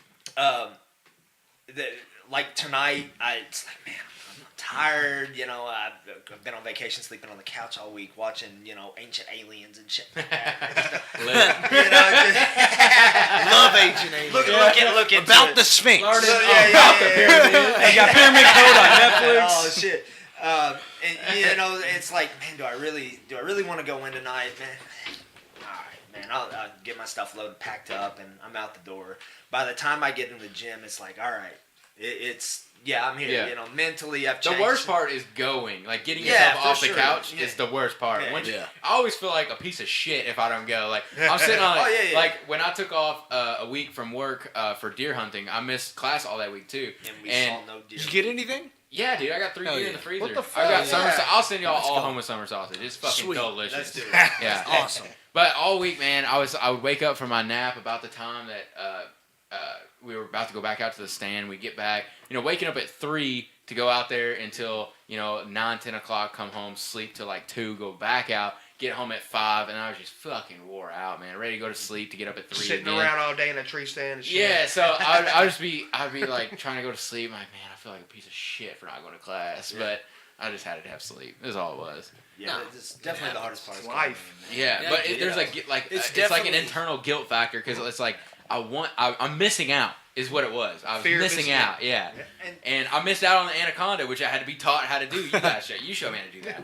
So And to be honest, I mean, I'm a 9-to-5er work wise. This jiu-jitsu is more or less a hobby for me. Mhm. You know, And you're good as fuck at it. Just so I you don't know. listen. Oh, to you these are so good as sweet. fuck. He's good as Don't fuck listen to at these it, guys. I mean, my aspirations are just to continue to do it until I can't do it anymore. You know, so if I can get in the gym 3 days a week and work, and again going back to getting rid of all that anxiety and that shitty work week, Yeah. and my wife says, get the fuck out of the house, you're being an ass, go do, Yeah. that's me. So you just gotta find something little. Okay, I'm going back tonight. I don't Right. want to miss it. Like you said, Don't wanna miss I it. don't want to miss. What are we Yeah. learning tonight? Because Josh's program. I mean, we do something on a month basis, Mm-hmm. right? But during that month, we start adding little details here, there, and if you miss that one day where they showed that one detail, Yeah. you're lost. Yep. You know what I'm saying? So I mean, that's kind of where what keeps me going back is I just want to learn as much as I can. yeah, Especially while I can, and from such an awesome instructor. I mean, if anybody has ever considered doing jiu-jitsu and just kind of whenever I'll come back to it, do it now while they have the resource available to them here in town, because it's I had to drive 45 minutes 4 days a week back and forth, so that's like an hour and a half of my time to go train. Now it's 10 minutes across town. yeah. I feel like a lot of people, they want to compare themselves to people like Gordon Ryan because he's so active on social media about him training full time. But a lot of He's definitely a pioneer in Yes. jiu-jitsu right now. But for a lot of people that's not viable. Like Nicky Ryan got pulled out of high school. I played Fortnite with him, by the way. Yeah. like Nicky Ryan got pulled out of high school, and he's able to train full time. A lot of people don't have that that opportunity. Right. You know what I'm saying? Like Josh, now he right now he can't Yeah, train because full time. I mean, at the beginning, I fucking Right, had was three. training I like had 3 jobs. 2 or and I was 3 training. times a week, man. maybe. And look how good he is. Gordon Ryan actually told him he thinks he's the best grappler in the world because of how little he trains and how good he is in the amount of instruction he has. Yeah. Gordon Ryan has access to the world's best instruction, and he's there 8 hours a day. And he grinds. That dude's a fucking monster. I mean, he has more... That dude's a monster, man. He's a fucking monster. And it's just the work. I mean, I can't compare myself to somebody like that. No. And this thing about the jiu-jitsu is everybody's on their individual path, right? Mine's not the same as his, it's not the same as Josh's. It never will be, because, you know, where we're at in life is completely different. You know? But the knowledge is still there. The ability to go in and train is still there. You can still have a little piece of that, you know, even if it is on a part-time basis, you know. And I think that's wonderful that we can have that ability to do that. You know, there's something in town that, you know, somebody can provide for us. Definitely. Yeah. If you wanted to pursue the competition route, man, all you got to do is fucking want to and show the fuck up. You know what I'm saying? Just show up. Just show up. Yeah. You know? Well, I think what's crazy about all three of you guys tonight, especially, is every time you guys have complimented each other, you've all been like, nah. Like, you're so humble. But, like, all three of you guys sitting here could just destroy 98% of people who walk up to you on the street. But every time they're like, you're just a savage, man. They're like, nah, fuck it, nah. Because we're aware of people that are better than us. Yeah. You know what I mean? It's like, I just assume everybody's a savage. Yeah. That's probably a smart what I assumption. No, for sure. Could you imagine underestimating, like me and my situation, like with my brother, underestimating the 5'5", 5'4", 135 pound kid? You know, to me, it's my little brother. He looks like a little, you know, punk. But not now. But you know, then he just beats your ass. Right. You know what I mean? Like, come on. It's humbling. I mean, not only that, is the fact that it teaches you not to just lose your cool, because, you know, if I didn't know you guys, and there's an altercation, I don't know if you guys are, you know, CC carriers. I don't know if you have a gun on you. For sure. You know, so what's the point of me losing my shit over something that really doesn't matter in the long run? You know what I'm saying? And in the grand scheme of scheme of things, you should respect everybody anyways. Absolutely. You know what I mean? Like, you should respect everybody anyways. Right. You know. So that's if anybody wants to learn a lesson about what martial arts in general do for you, is the fact that you just respect everybody. You know, I mean, it's such a no matter what path you walk, right? You know what I mean? No matter what, like your blue collar, you know, whatever shows financial class you're in, whatever, man, you're on the mat. It's raw as fuck. You know what I mean? Like, it's just us. And life it's just us, man. It doesn't matter. Doesn't matter what's going on outside of that building. Life is too short to have to worry about fucking stupid stuff like you pulled out in front of me, or you didn't signal, or whatever the stupid shit is. People get mad. Right. It's like you get mad over, but what? I mean, at the end of the day, you still fucking, you know, pulled out in front of me. It doesn't solve anything. You know what I'm saying? So, I mean, just learning how to control yourself, because there's always these two guys right here, if we were to be rolling on the mat, they can destroy me. Shit. No, I'm listening to Yes, here it is again. Listen. It's that misperception of what you have of everybody else. It's like, I don't know you. If I didn't know these guys, and I'm just like, fuck you guy, and it'd be over, right? You know what I'm saying? Right. So it's that's what jiu-jitsu is. It's also like just respect for everybody. It has like that like sports feel to it. So like, it is, man. You know, if I were to face off against you 10,000 times, one of those times I'm going to win. Probably. Yeah. So there's a chance in there. No matter Your odds are better than that. No, 1 in 10,000. You gonna figure me out? I'm gonna fuck up a bit. But there's always that feel. So it doesn't matter. Like, you know, if you look around the room every night when it's time to roll with somebody, and you're like, he's too big. No, he's too small. No, you know, it doesn't matter, because that small guy's gonna fuck you up just the same as that big guy will. And that's what's awesome, is that it just levels the playing field. Yeah. And plus, at the end of the day, our goal, like what I tell kids, like I go back to teaching kids. Like, the kid's like, well, I don't want to roll with him, he's too big. Or I don't want to drill with him, he's too big. Or I don't want to, you know, do any live drilling. I'm like, look, can you pick the bully? You know what I'm saying? Can you pick what size that bully is? No, you can't. Exactly. You can't pick the altercation that you get into. Right. You can't pick if it's Marshall Sanders who decides to destroy you. You know what I mean? Like, you can't choose that. So, but the thing is, are you... and pissing Marshall Sanders off? You know what I mean? It's like Karen that comes to the gym. Karen's a savage. She's fucking amazing. And whenever women... Karen is a savage, man. Yeah, whenever women go to tough the gym, it's a little weird, because you don't know... She influences me, man. Like, Yeah, you don't know their MO. So the first time she grabbed me, I was like, all right, this bitch is for real. and it's like, so I don't cut her any slack. Yeah. There's 3 chicks I'm afraid of in this life. Is my mom, my wife, Karen. Very important. And it's like I tell women who come into the gym who don't really want to roll with guys, I'm like, look, I get it, and I want you to be comfortable so you drill with girls. Exactly. But what is why are you training for self-defense? Okay. Exactly. Imagine Josh coming down the fucking alley. Right. You're gonna have to. Well, you're gonna have to defend yourself from a woman or a man Exactly. in more than one scenario. And when I do like women's self-defense seminars, like what I tell them is, I'm like, look, when you go train, like right now we don't have a huge women's class. That's my goal, is to have a women's only class. I definitely would like to be an advocate of sports jiu-jitsu for them, just so they can see the sports side of it, because it is a big thing and it's growing. You know what I mean? But like, you can't choose whether, you know what I'm saying? You can't choose if it's a guy that's assault. You know what I'm saying? Right. Like, you can't choose that. So that's the whole thing, is like, you're in a controlled environment. You know what I'm saying? It's a controlled environment, and everybody's in here to help, and we understand that. I mean, it's nothing's beyond that. You know what I'm saying? So it's controlled. Now we can break through those thresholds. You know what I mean? And be comfortable in that, the cliche, like, uncomfortability.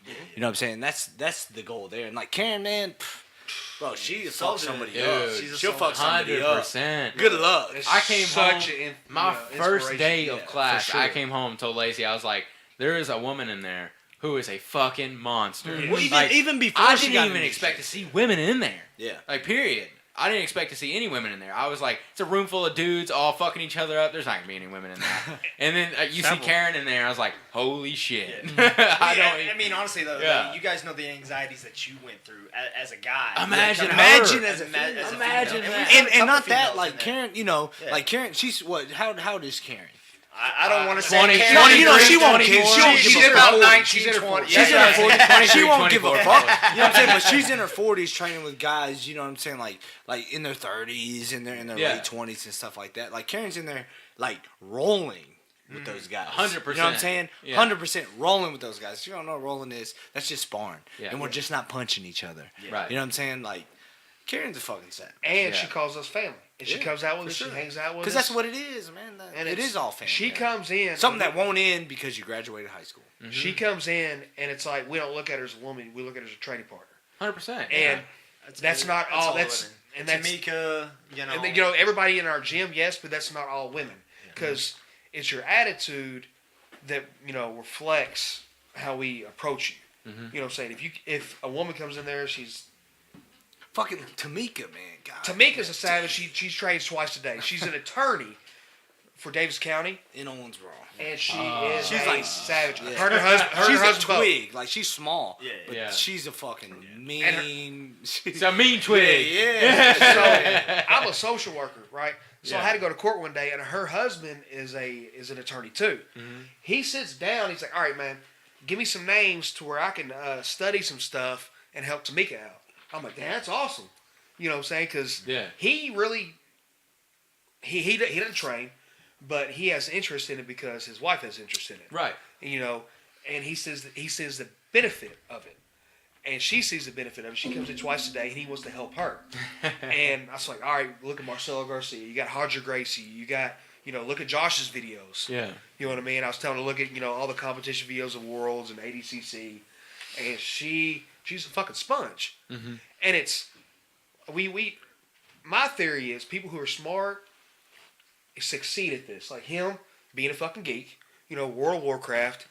His brain's different, so he breaks down stuff different and a lot easier than I would because I'm a fucking retard. Okay? It's those ginger jeans. Yeah. I'm a fucking dumbass. Low Yeah. IQs. You know what I mean? A lot of perspiration, a little of the downs. It just all Yeah. slips in there. Yeah, I sweat too much. I started sweating. I'm like, You fuck, poor, what am I poor doing man, now? you. But that's awesome that he does that for her, though. Yeah, and it's Yeah. great. And he was talking to me like, man, this is great because a lot of times women come into a male-dominated field and their husbands don't like that. Right. They're So Philip came in with Tamika one day and just sat and watched. And obviously the atmosphere was what he liked because he hadn't been back since, but he's still trying to help her outside the gym. yeah. And still That's trying amazing. to push her to come in. Yeah. And that is fucking awesome. Yeah. And it's phenomenal. And like people who are smart they succeed in breakdancing because you have full body movement and you have full body control. Control of each individual muscle. Stephen Clark is a very good dancer. Stephen Clark won't come in for 6 months. Then he'll come in and be a fucking savage. You're like, That asshole. asshole. Yeah.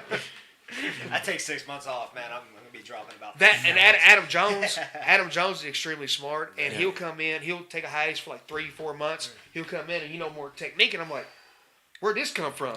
And, whatever. Man, it's He'll funny. give his whole tank. It's funny to hear that her husband does that for her. Like, I'll come home and I'm like, Lacey, let me show you this Kimura real quick. Hey, Lacey, check out this north-south choke we just learned. And she's not down, Yeah. Understandably. Which I don't know what they do at their house. I don't know if she Yeah. practices triangles on him and shit. I don't know.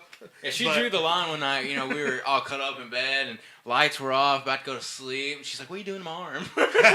Nothing, just. That's not jiu-jitsu. It's a razor. Yeah. Listen, it's all in the hips. She's been trying to tell you that for years. So funny story. You you were talking about penetration tonight. I told Chase, I said, I don't know about you, but 3 inches is about all I got.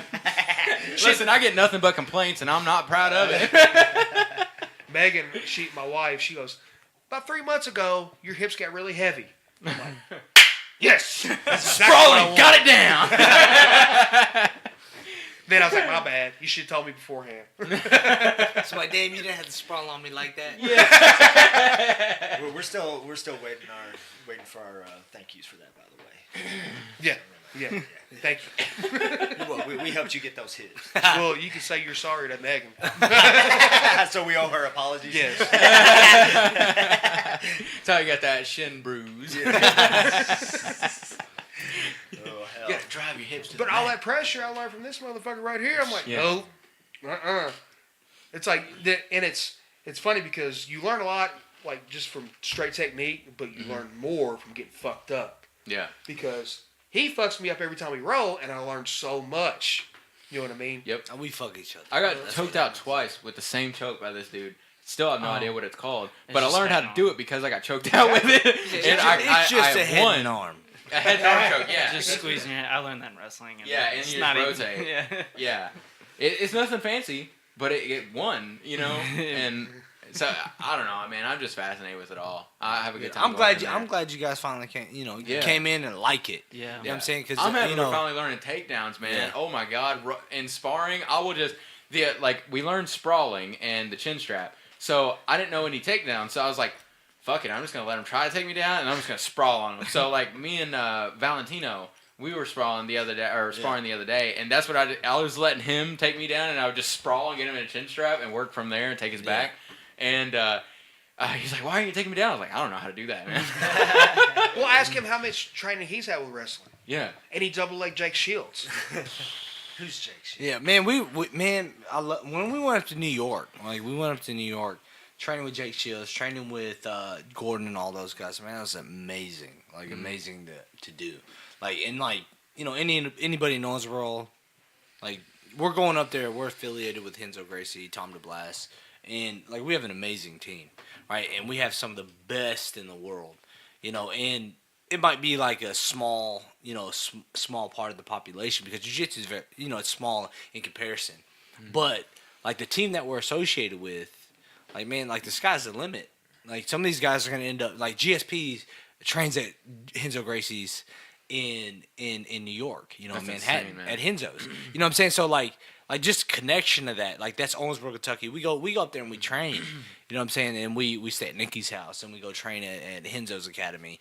And then we're able to come back and convey anything that we learned or even just rolling the experience. Because like when you roll something, you learn shit. Yeah. You know what I mean?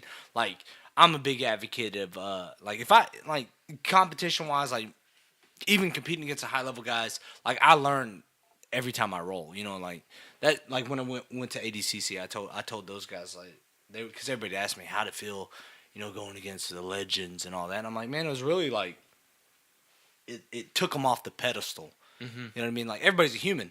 You know what I'm Yeah. saying? We train like believe it or not, you go out there and you're already mentally defeated. You're screwing yourself. Yeah. But now it's like I go roll with them and it's just they're another person. They're training. Right. You know, and now, but we got this direct connection to Tom Deblass, which amazing, inspirational dude in the community, and I'm just glad we're associated with him, and you know, and he connects us with Henzo Gracie, then Gordon Ryan, and everything. And I went up there, you know, and being able to wrestle and implement the things that I learned, like my friend Eric Garhalis, I met in Gracie, Tampa. He was a 4-time All-American, wrestled for Michigan, and he was third in NCAA 4 years in a row, and you know, I met this guy like down in Tampa, and then he teaches me wrestling and everything like that. Then I go up there and I wrestle with Jake Shields. Like, you know, I watched him growing up.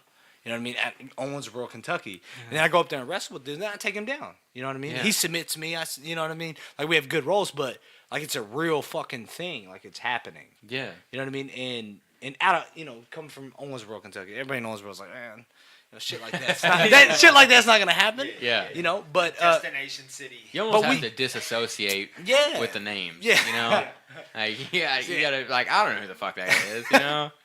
But like, you know, that's our team, and I don't know, man. Like, I'm just glad to be back in Owensboro and be able to, you know, give back to the community. You know, whether anybody sees it or not, I don't know. My goal is to help some kid get to college because, you know, we're in there grappling, we're wrestling. You know, KWC just started a wrestling program. You know, and if some kid goes to college because they traded Gracie Owensboro, because they started grappling, then they got into wrestling from that avenue. Because when I went to high school, wrestling wasn't there. You know, I'm just trying to impact the youth. You know, like, you know what I mean? Not only that is, I mean, you just name dropped Nicky Ryan.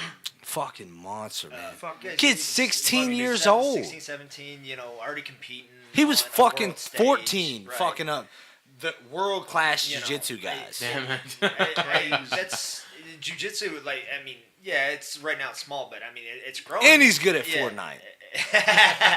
You know, it's growing exponentially. You know what I'm saying? There's an avenue for somebody to go, hey, I want to do jiu-jitsu. I want to be professional at this. Well, you talk about Eddie Bravo. People know Eddie Bravo, right?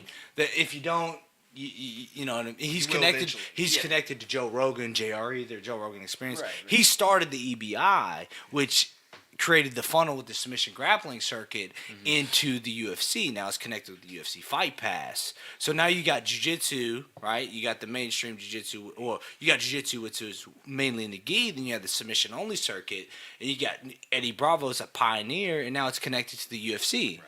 Yeah. You know what I mean? Like, it's like a growing thing, and we're kind of in the golden ages of it all, and like we're just all a part of that. Now, do you prefer gi or no gi? I like it all, to be honest. Yeah. I mean, I respect. But if you had to pick one for the rest of your days, I like them both. I mean, I'm not gonna say that I would say, oh, I'm gonna do no gi, whatever. I respect the traditional aspect of it, you know, because we started out doing a lot of MMA, a lot of sub only jiu-jitsu, but then once we got into the gi, I hated the gi because it sucked. Asked him 3 years ago. Yeah, because it sucked. You know what I mean? Like, even I don't like when it we right first now. started at Nice Guy, Yeah. like we started with Josh Johnson, then we went to Sean Hammonds and all that.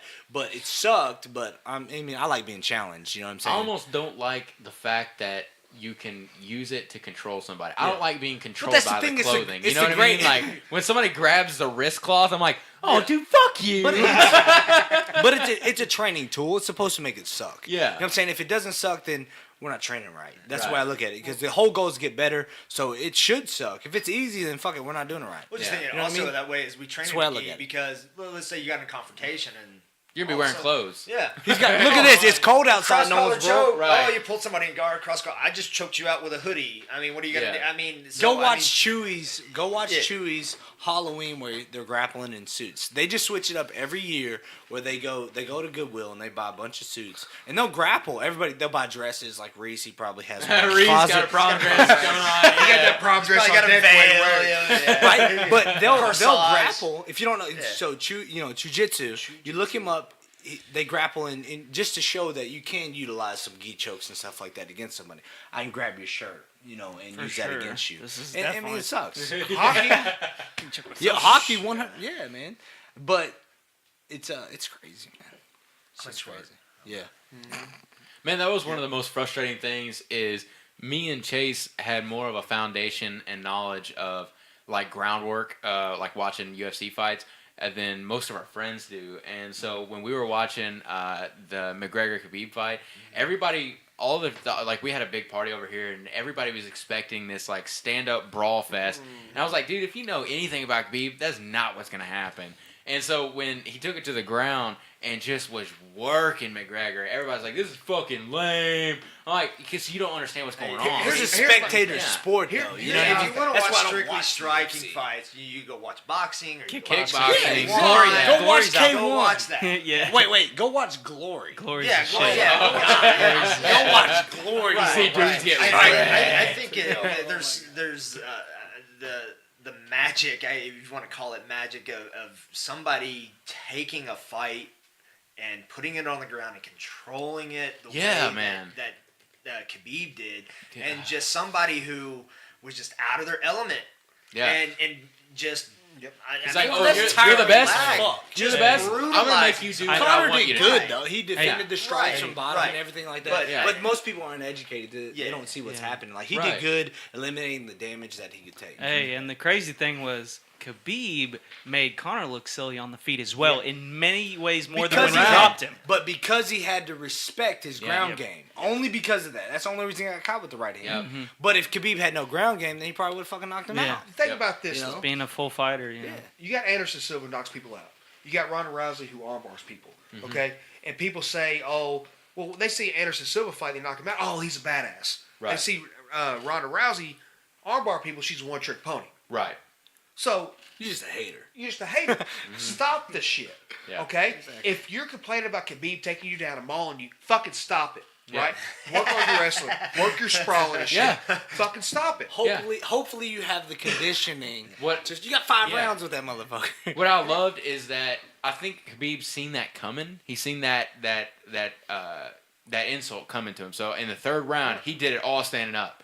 And then fourth round, he's like, all right, I'm fucking done. You're also talking about a guy who's been wrestling since he was 3 years old, right? Wrestling fucking bears. Yeah. I think you can make up striking in a couple years. Yeah. On top of a ground game, it's hard to flip that in my Right. personal opinion. Yeah. I'm not a pro or anything, but you see guys trying to do that. Come in as a striker, and now let me try to add in 20 years of ground. Grappling. Yeah. Probably can't- example, you can't DC. do it. You can't do that. DC, It's- holy D- shit. DC You is got probably Olympic example. level wrestler. You Yeah. know what I mean? And he You didn't gotta have- respect his ground game. He didn't have to work on wrestling. He has so many people shook about his wrestling to go to the ground like Yeah. Khabib. He can work a stand up. Right. I mean, just look what he did to Josh Barnett back in. He just fucking body slammed Josh Barnett. That's a hell of a man. Yeah. Yeah, Barnett's that's not a hell of a Barnett's man. not Yeah. a joke of a Warrior Press, that grappler. I mean, son of a bitch, he's an OG. Over his Yeah, head. man. Hey MMA man, if he guy. gets a high crotch, if Daniel Cormier gets a high crotch on any human being on the planet, they're going up over his head. It's crazy, man. That's He's Olympic also style. 5'5". star. He's got that base. World star. But I mean, you're talking about Olympic level. Yeah. Yeah. You Oh, can for sure. teach people how to strike quickly. Yeah. In my opinion, I think that's. Well, look that's at easy John to do. Jones. You know what I Yeah. mean? Like, he's a high level grappler. Right. But he's Also high-level Never mind. cokehead. He's a freak of nature. He's exception to he's a every freak. single And I rule. mean, Definitely he is actually like physically one of the most gifted human beings as far as martial arts or any sport really. Where you had Genetics. The dude's got the fucking. his whole family is Yeah. his brothers are in the NFL. He's a UFC champion. I mean, just he's like what 6'4" with like an 84, 85 inch He reach. does cocaine and fucks people up. Yeah.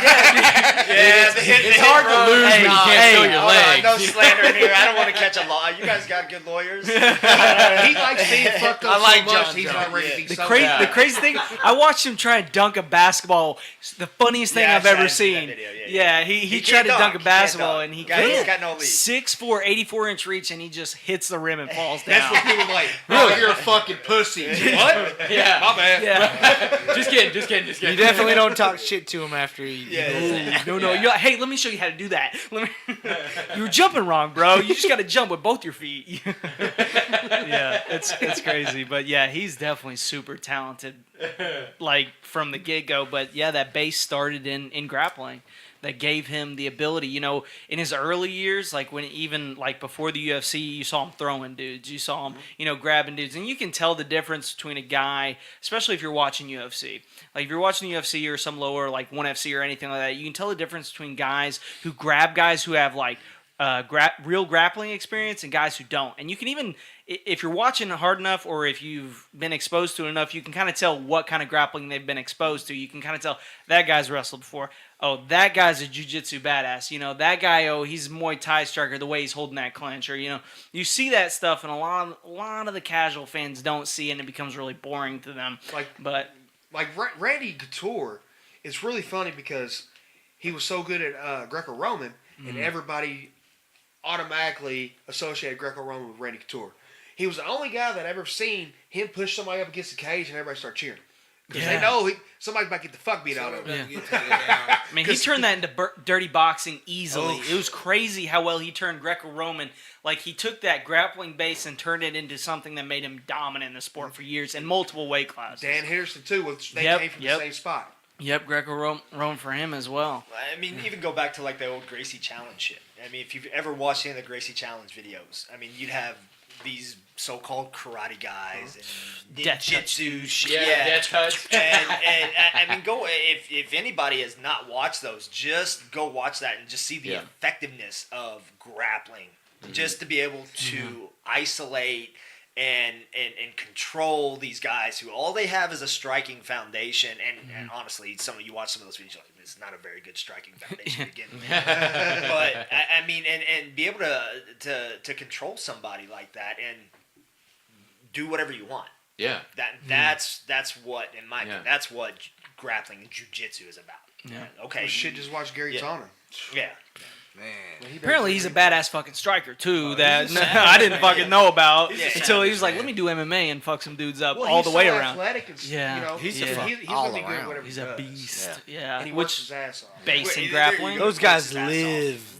They live this shit. I mean, you're not talking to just talent. There's a lot of talented people. Right. Well, but you're talking talent plus grinding 10, 12 hours a day, man. That's what makes You're an talking athlete. grind, like crazy grind. Right. We're not talking about just grind. You're talking about dedication. Yeah. You know what I mean? You don't look like that from full-time just job plus talent. overtime. Going You up look there like and that training from with those fucking- guys, going up there and training with Gary and all them, man, and seeing them wake up at 5. Like, we get up 5:30, drive to catch the train downtown, you know, New York to Manhattan. You know what I'm saying? And just to train at 7 o'clock. Wake up at 5 just to catch the train. Damn. Get there at 7 and train with Danaher. You know what I mean? Then go eat lunch, then get back, maybe take a nap on the mat and train at 12. You know what I mean? Then after that, man, you're talking about like 2 hours, though. You're talking about just consistent training. Yeah. Then leave, go drive back, then go train at Gary's gym. You know what I mean? Like, then train again. Like, you're talking 7 days a week, 3 times a day. Yeah. You know what I mean? Like, People want to say Nicky Ryan was a prodigy. And Danaher's like, no, he's not a prodigy. he works hard his as ass fuck. off. That's the thing, man. You just show up and you work. You just work. Like, you know, like, it's hard work. Just work How fucking many hard. That's talented it. people have you seen? You've seen a lot of talented people.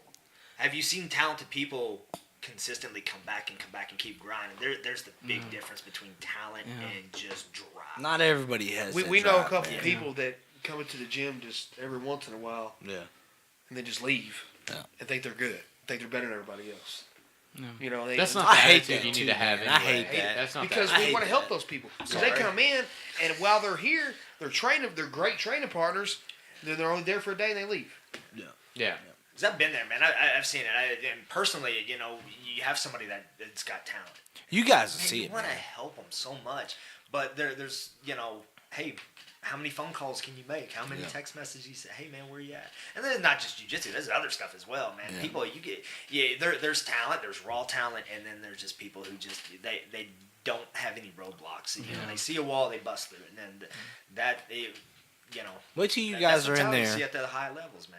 Wait till you guys are gonna be a part. I mean, you know, you continue to come in and wait till we get into MMA and you start seeing an actual training camp and the guys go So through. is that public as far as the move and everything? Yeah. I mean, I didn't want to bring I'm it not. up. I I'm didn't not know if sure you're- about like because it's not on my end. You know what I Okay. mean? I'd say it's a 95% chance. I mean, it's definitely being talked about. But we say I'm not going to for say pretty anything. good I'm not going to certainty, say anything We're official. moving to a Me bigger personally. facility. We'll Yeah, say we're that. definitely moving to a bigger moving facility. to a bigger facility, expanding the program a bit. Yeah. Things like that. 100%, man. Yeah. It's going to be awesome. I mean, we're That going is to gonna be have great for you. the fundamental striking program, the MMA program. Man, Mondays it's hard to find a spot on the mat. Yeah. Well, You it's know? You get to Thursday and where everybody at though? Yeah, but I mean, we work hard, man, the Yeah, whole week. You know what I that's- mean? Like, yeah, I everybody has get it. different Still, schedules. just It's just- even for Thursdays though. I mean, Yeah. used to maybe what Couple? 5-10 people going. Now we're getting to where like there's 20. 30. Yeah. Mondays, It's of course, awesome. is like to see 40 people. people on your mat. You're like, some of you guys need to leave. Mondays You is guys don't hard. have to work. Yeah. Like, on Mondays we come in and you're like, all right, guys, we're doing train wrecks. I'm like, are you But sure? my thing is this: in Owensboro alone, I know there's a lot of people that talk about training jiu-jitsu that want to sit there and come in there, sit there and think they're a badass or whatever. Yeah. But they don't come in the gym. You know what I mean? Like, that's my thing. Just fucking show up. You know what I'm saying? Like Joseph said he wanted Joseph to fight December. Borman. Yes. Yeah, Borman. He said he man. wanted to fight He's been December. doing it, yeah. And I said, okay, that's fine. He said But- jiu-jitsu is life, by the way. He's a fucking hard worker, Yes, man. he Show said- the he's awesome. He said, I want to fight in December. I said, okay, that's fine, but we're not going to be able to corner you because I want to be involved in every single aspect. of his training, okay? And it's not OCD. It's like I want him to be on the level as Jason Hayden, okay? That's my when I look at, you know, when I say, okay, Jason Hayden's up here. When he walked to the cage, I was like, what's he gonna fuck this dude up with, right? Yeah. And everybody knew who Jason was. So my goal is for everybody who come out of that gym to be as good as Jason. Well, and plus you're talking about Jason. Like Jason had, like if you think about his career, he had 9 amateur fights, went 9-0. He had a total of like 12 fights. He went 3-1 as a pro. Yeah. Like all those fights happened in a year. Yes. Think about that. He's fighting. Talk like about crazy. dedication in that. That's not training. even a camp. Yeah, That's just, man. Like That- that's just that fight fucking going in a grinding. cage. Yeah, Yeah, your fights man. are your camps. Yeah, man. bro. So Joseph And he did comes that in. young too, didn't he? He wasn't Yeah, even- man. Well, I mean, you know, you can't fight till you're 18, but you know, like by the time he was 19, you know what I'm saying? He had 14 fights. You know what I'm That's saying? Like, phenomenal. think about that, man. Well, and what He you're- fucking was in there working, and all his training partners were 205 to Yeah. 365 And I pounds. think that's kind of what your goal is. You know, we got some kids in there that may potentially want to do that. And Yeah. it's like, okay, as soon as you hit, you got amazing fighters. as soon as you hit this age, you're going to be ready Yeah. to roll right into it. And there's going to be no doubt in anybody's mind that you're going to go out there and Dude, do that it. kid in there that was in there the other night when you Dawson? played dodgeball. Oh my god, Dude, Yeah. he's got some fucking. Well, the thing is, you promise, go man. through our jiu-jitsu program, like, you know, like the way we were introduced to it was, you know, you earn your right to stand up. You respect the ground game enough to do it, then earn your right to stand. You want to Yeah. stand up? Cool, stand up, but learn how to get off the ground first. Yes. Yeah. You know what I'm saying? And you'd be surprised at how hard that is to do. Like, earn your right to stand up, then okay, cool, stand up. But you go through the jiu-jitsu program, you know, like, you're going to be good to go, man. Like, good luck. You know, if you survive that, man, the sky's the limit for you. You know what I mean? Sky's the fucking limit for you. It's like back to Joseph. It's like he comes in, grinds. I try to kill this kid because I want to mentally Because his goals. because you know what I'm his, saying? yeah, exactly. Because of his goals. I want to mentally break him, but I can't. Yeah. So my goal is like Yeah. I want to mentally break this kid, but I can't because he's such a savage. Because he has goals and he's going to meet them. And being an instructor, being a teacher, our goal is to meet your goal. Right. You see what I'm saying? And So- hold you accountable and be that system. Exactly. That's to So help you I get want to there. do Yeah. whatever is necessary for him to meet that goal. Mm-hmm. You know, I want to approach him a little bit different than somebody else who don't want to compete because if he wants to be a savage, he wants to be an MMA. When he gets into deep waters, he ain't going to give up. Yeah. Because we're going to make him that mentally strong, and he's getting there. Yeah. You see what I'm saying? He came from a different gym. We don't know how he trained, but we want him to train the way we want to train. And seeing those younger teenagers in the adult class, man, it's like I seen them in there at first. I was like, I don't know about this, but then they're rolling with dudes twice, 3 times their size. Yeah. And at the end, they're not even out of breath, dude. Yeah, They're but you all think fucking- about it they're like hanging this in though. there, man. Like with this is why I love jiu-jitsu. You're not gonna see, you know, no disrespect to any other martial art, but you're not gonna see a fucking 12-year-old that's a black belt. You know? Right. You're not gonna see that. And I'm saying Yeah. he shouldn't deserve that. He did the work, whatever. You paid your money, whatever. And it's gonna But- be hard to see a 12-year-old that can whoop a 35-year-old's ass. Yeah, but if you get a You know what I mean? 16-year-old guy in blue, he's a blue belt in jiu-jitsu because you're eligible for your blue belt at 16. I 100% believe that he could beat the shit out of some average person who doesn't train. Lawson? 100%. For sure. You get Logan Kelly. Like, not even just, Lawson's, he's definitely getting there. You take Logan Kelly out of Kentucky, out of Florida, right? So we have a gym in Florida, and that's one of our affiliate gyms. Like, Travis has everything to do with, the atmosphere. Me and him, believe in what we're doing, and we're trying to reproduce that. But this is a kid that's been training with me and him since he was 14, right? Since he was 14 years old. And this kid, he wins adult tournaments. You know what I'm saying? Like, he's 14 years old. He's a $135. That's ridiculous. But he's beating adults. That's what I'm saying. Monster. That's but what's people, so humbling about it. people will say bullshit, but you fucking roll with that kid. And there's almost a mental aspect to that too, because you're going to that match like, oh, he's a 14-year-old. I'm about to train roll. I tell you what, Nicky man. Ryan, and then you just destroy. I tell you what, shit. from my wrestling experience, I will never underestimate a child, and I'll never underestimate a woman, because I have watched women go out there and dominate the lower weight classes and make guys. Hey, I watched a woman make a man cry on the wrestling mat, okay? And he was on my team too, and I was like, look, man, it's okay. Let it out. It happens. But we're gonna look, have to get up man, at some because point. wrestling is pretty ruthless, because you can be getting wrestling's amazing too. wrestling is ruthless, because with jiu-jitsu, you get put in an uncomfortable position, tap. Wrestling, I hate to break it to you, those referees don't look for taps. Because in wrestling, there's not really anything you can do to tap besides, please make a stop, sir, and you roll to your back. Okay? And if you don't roll to your back, the pain will continue. Yeah. So, I remember going to a competition. It was a competition in, I think it was Meade County or something like that. And in the 118-pound weight class, I was in 128. Okay? 118-pound weight class. This girl from Meade County, green single, I'll never forget, she made not one guy cry, she made two guys cry in front of their parents, okay? In front of their parents, and they had to console them, okay? So that taught me, is just like, I'm glad she's not in my weight class, so I don't have to cry to all the guys on my team. Yeah. And they just an average girl off the street, but you can never underestimate those people, and you can just watching that happen in front of you, you're like, man, that humbles you. Not even, competing on the mat, that'll humble you, but just seeing it is like, oh, that's real. That happens. Yeah, because that shit's happening. Yeah, and, and you see kids do that. You see in kids class, like, if you ever come to our kids class, We always catch the tail end of it, because we get there at like 650, the 655. girls You fuck see the dudes up. Yeah, Dude, you those see girls that- are fucking Mean savages, as fuck, man. And not only that, I mean, you guys come in on the tail end of the teens class. You should see some of the To kids little class. kids. We got Yeah. 6-year-old 6 to 10, girls yeah. that beat the shit out of 9-year-old man. boys. Straight up. Yeah. Straight Yeah. up. Why- Man. When you come in next, try to find Shelby Bennett. She's one of my favorite girls to watch roll. So, story about her dad, Keith. He, awesome dude, awesome family. Awesome people, man. So her favorite technique is take somebody's back, choke them, which is the king of all techniques, right? Chase. Short legs, I don't know nothing So, about that. so parents started complaining, like, well, that's all she does. So Keith, her dad's like, hey, if you do some arm bars or like triangles, I'll give you $2 every submission you hit. Nice. She's Okay. like, all right. He said, I had to pay her $12 after that.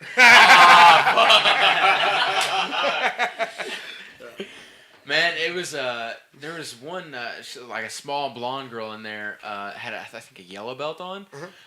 She was going against a much bigger boy than her, Lexi? and fucked him up, dude. No, like I my think second or Allie- thud day in Allie there. is her name. We Bro, watched fucking her, and I monster, was man. like, love that girl. I was in disbelief, man. She worked this She's kid. a savage, yeah. Finished Bro. him with an arm bar. I didn't even know what the fucking arm bar was. I was like, Bro. oh my god. You got some kids in there, man. Like this one of our teenagers. I think she had surgery recently. Allie. Yeah, and she broke. It was a fucking, what was it called? Elite Air. She ended up hurting her leg. Dude, I hurt myself at a lot of people have. Like, we have It's almost like it's a trampoline park or some double shit. bounced me as soon as I landed. I Yeah, jumped fuck off that like a place. 6-foot Bro, box. but that girl's freaking amazing. I mean, she's amazing at Has she been jiu-jitsu. in? I don't. No, because she had surgery. She's in a cast right since now. I've You been know. helping Was out, it a yeah. compound fracture or something? No, not compound, but definitely fractured it. But she had to have surgery and put some pins in it and stuff like that. But man, that girl's a fucking machine, man. Yeah. Machine. That's just amazing at jiu-jitsu. huge She's difference sky's the limit for her, for sure. between other martial arts and karate, whatever. They don't spar. These kids, when they come in, They spar. I like That's a good thing seeing- about jiu-jitsu, though. You know what I'm saying? Yeah. Because Yeah. you have to respect an arm bar. You have to. And and you have to respect the choke. Yeah. You have to. You know, you worst case scenario, you go to sleep, you wake Right. up, whatever. But an armbar, you have to respect it. You're gonna fucking get your arm might be extended, potentially broke. Luckily, we tap for them in classes. Man, teens and kids are the fucking meanest. They're the meanest when I it like comes to seeing like defending themselves. You guys doing the Oh my where you God. take like a piece of a white belt and they put it in their Capture belt? the flag. Yeah, capture the flag flag. type stuff, I yeah, love yeah. seeing that, man. It's cool, That's man. that's awesome because that makes them rely 100% on technique. Becomes Yeah. a game for them, so Yeah, they get yeah, more for sure. entertained by He's- it. sure, man. Josh, he's got a ton of them too, and they keep things fresh. You know, you come Yeah. in Yeah. and just especially with kids. The little kids. They wanna have play like a game, yeah, they've they got want like it to a be fun. 30-second attention span, Yeah. and then you've lost them. So you've got to get what you need to Yeah. get in, and then okay, game time. But the games are built around real life. Real Yeah. scenarios They don't and realize stuff. what They don't they're realize, doing, Yeah. They don't realize what they're doing. Until they start rolling, and then you see, okay, they're Yo, doing they're the same fucking. thing with the When we game. did the Yeah. in-house, when we did the fundraiser, right? The kids were fucking amazing, man. It was They awesome were in day. there. Yeah, It was awesome to see them take each other down and stuff like that. Like kids that you wouldn't think that would have the fire in them. You Yeah. know what I mean? But then you say, hey, look, it's competition. You know, because now we got competition class on Saturdays, and then they come in for the open, the fundraiser that we had. And bro, they were killing it, man. They were killing it. That was that was a beautiful That's thing. awesome. You know what impressed me the most about the kids that day was there was a couple that they come to the side and they were crying and they got submitted, whatever. And you're like, are you okay? Did you break your, is your arm okay? What? No, it's fine. I'm like, well, what are you mad about? It's like, I can't believe I lost. Yeah. They were so Yeah. mad that they didn't win. They let themselves down. Wasn't the fact that maybe their arm got tweaked a little bit or they got choked. They were just so upset that they didn't win, and then they go out and do another round, and you're like, And all right, that's that attitude that an 8-year-old kid has. They're upset that I understand that my arm may be hurting a little bit, whatever, but they want to go back in and do it again and again and again and again. Man, you wish a lot of adults Yeah. had That's that why I love, mentality. man. I love the Yeah. kids. and I fucking love I it. grew up playing Cholo. baseball a lot. You can sit down if you want to, man. Yeah, You ain't bro. gotta stand there the whole time. Okay, all right. I just was just like, man, you can stand there. It's chilling. It's chilling. I got a random question for Josh, real quick. Outside of our affiliation, who's your favorite guy you've met through jiu-jitsu? Through jiu-jitsu? Man, there's a lot. Other than me, I mean, honestly, like straight up, because and it's not because we decided. Me and Travis decided to go under him, but Tom Deblass. Well, outside of our affiliation. outside of the Outside, affiliation. yeah. Dang. Like people who you did like seminars and traveling and stuff. Carlos Machado. I knew you were gonna say that. That's a Yeah. like man. Carlos Machado, beautiful human being, man. You know what I'm saying? Like just his influence in jiu-jitsu and just how the hospitality being down there and just like his openness for outside knowledge. I understand how egotistical some gyms could be because of techniques, because it's real like cliquish or gang like almost like they're like you do this whatever, fuck you, you know what I mean? Yeah. But like Carlos Machado was like he's open for the growth of jiu-jitsu, you know what I mean? But I mean you guys might not understand that, but like I don't know if you know who Carlos Machado is. I know John Shock Machado. Yeah, but he's one of his brother. You know what I mean? well, then But he is. I know down in that. Texas, man, like, I know he's his brother. like I'm out of Owensboro, Kentucky, and they're like calling me to do a seminar. You know what I'm saying? Like Damn. that's crazy to me. And you're like, I'm hey. fuck yeah, I'll go do a seminar. Like, what am I gonna teach John? You know what I'm saying? Carlos Machado. But this dude, man, like hug. Man, it was crazy. Definitely Carlos Machado. that's the mindset you have to have, though. It's You crazy. can't. Surreal. At no point can you ever, in my opinion, can you ever feel like you know everything about every You're position. always a student, man. Yeah. You should always be, no matter what you do. You know what I'm saying? Like Cholo can probably attest to that. Like even like his craft of doing his pictures and stuff like that. But he's always studying. He's always looking. He's studying what the Yeah. good people. You can't see him, but he's not in his Yeah, head. yeah. You can't. Yeah, see he's it, but here. Cholo Cinema. We're just building the suspense on when for Cholo. He'll make his We're on-air slow, debut though. at some point. Yeah, Yeah, it's coming. You'll hear his chuckles every now and then, but But man, Like definitely Carlos Machado, bro. Circling back around to what you're saying about the kids is one thing. Like, I grew up in baseball, and I've noticed even with the parents, like when I look around in there, all the parents have a different vibe about them than like in baseball. Like, everybody want to fucking fight the ref and shit. Like, they get way too crazy. You got parents living through their kids. Though. Yeah, you know what I'm saying. I'm a parent too, but you got parents. I Living through don't their think kids. anybody wants to fight a ref inside of a BJJ Yeah, school. Yeah, no. Right. Because the majority of the time, Yeah. they're at least purple belts and up. Yeah. The majority But of I'd the see time. like all the parents in there are just happy for all the kids participating. It seems like Yeah. there's not this like this tribalism going on that it feels like with baseball, you know? I guess you can say it's kind of an honor that jiu-jitsu has that kind of mentality because it kind of it puts it in the same place as a basketball or football team that the parents are so into it. Same time, it's kind of there's a downfall to that because you'll get the parents that get way too invested, Super invested, and it's just yeah. like, listen, you've got world class jiu-jitsu instructor right there. Let him do his job. Right. Let I him, promise you're not right, better than him. right. Your kids are okay. Just step back, let the process happen. Your kids are gonna be fine. But I You feel know like what I'm that's saying? natural. It is. No, You ever have an experience with parents that are just super overbearing? Like Bro. they're like, do not throw my kid. Like No, well, as far as like us doing anything, no. But we got parents in there coaching their kids, and you know, like I'm real lenient because I get it. I seen a post by Gracie Owensboro. I think Well, you it probably was should just show a more page. so along the lines of like, look, it just makes it hard and distracting because like when you get into competition, all right, let's draw the line. Like that's competition. Your kids out there competing. Yeah. They should be used to my voice, not you. You're the coach. Now, yeah. Well, Yeah. they don't know who to listen to. You know what I'm saying? Like, Conflicted. you know what I mean? Like, I'm Listen the one to dad or coach. yeah, you know, and and I'm a dad too, so I get it. Yeah. But I also understand that there's an expert that that I'm paying for this service. Right. But like you can't have the kid listen to somebody else. You know what I'm saying? That's why we always say just hop on the mat. If you train, go ahead, coach your kid. Cool, because our curriculums directly correlate. You know what I'm saying? So Yeah. okay, cool. You're gonna learn the same shit. Then you might get better too. Because you can help, train your kid, whatever. But I don't get kids saying, because I don't yell at the Still kids. though, when it comes to competition, you should probably just go ahead and let just chill out. Yeah, because take the sideline on this one, boss. You know? well, because it's either gonna go right or it's either gonna go left. You know what I'm saying? More than likely Come left. on, just let me. You shouldn't be Let me coaching your handle it. kid who technically outranks you in the system. It should be the other way around. Yeah. But like Josh would say, like, yeah, I mean, if you coach your kid, come on the mat and roll with a 6 Try to white do belt. what they're fucking doing. Right. Try to go out there and do the techniques that they're doing. And, you and know it's what I'm funny saying? because we, like G-Star, okay? G-Star has Just Jacob the other way. and Lily in there. Doesn't coach them at all. Lets Josh, Tony, Grace deal with them. When Sophia starts That guy's a training, fucking savage. fucking savage. Yeah. Look, I tell people all the time, he doesn't need jiu-jitsu, okay? Out No, of he everybody in that gym, he's the baddest motherfucker. He boxed with Tony okay? Curtis. He just knocked you out. You know what I mean? Fuck Golden it. glove, wasn't he? All Yeah. jiu-jitsu for him is insurance. Yeah, he's a Golden Glove Right. boxer. Yeah. But whenever Sophia turns 5, I'm not going to coach her. I'm going to let these motherfuckers get hold of it. Well, You know even what I'm when saying? my kids are in class personally, because it's your kid. Like I get frustrated with my kid. You know what I'm saying? At times, Yeah. like you know better, or whatever. So I'd be way more comfortable dealing with Fish dealing with them or Coach Grace dealing with them, just because Coach I'm Grace gonna is be awesome real. with Yeah, kids, no, he's man. good. Yeah. He's awesome. I would hopefully Drake gets back. Yeah. He said home. he'll be in this weekend, something like Yeah, that. because Come roll.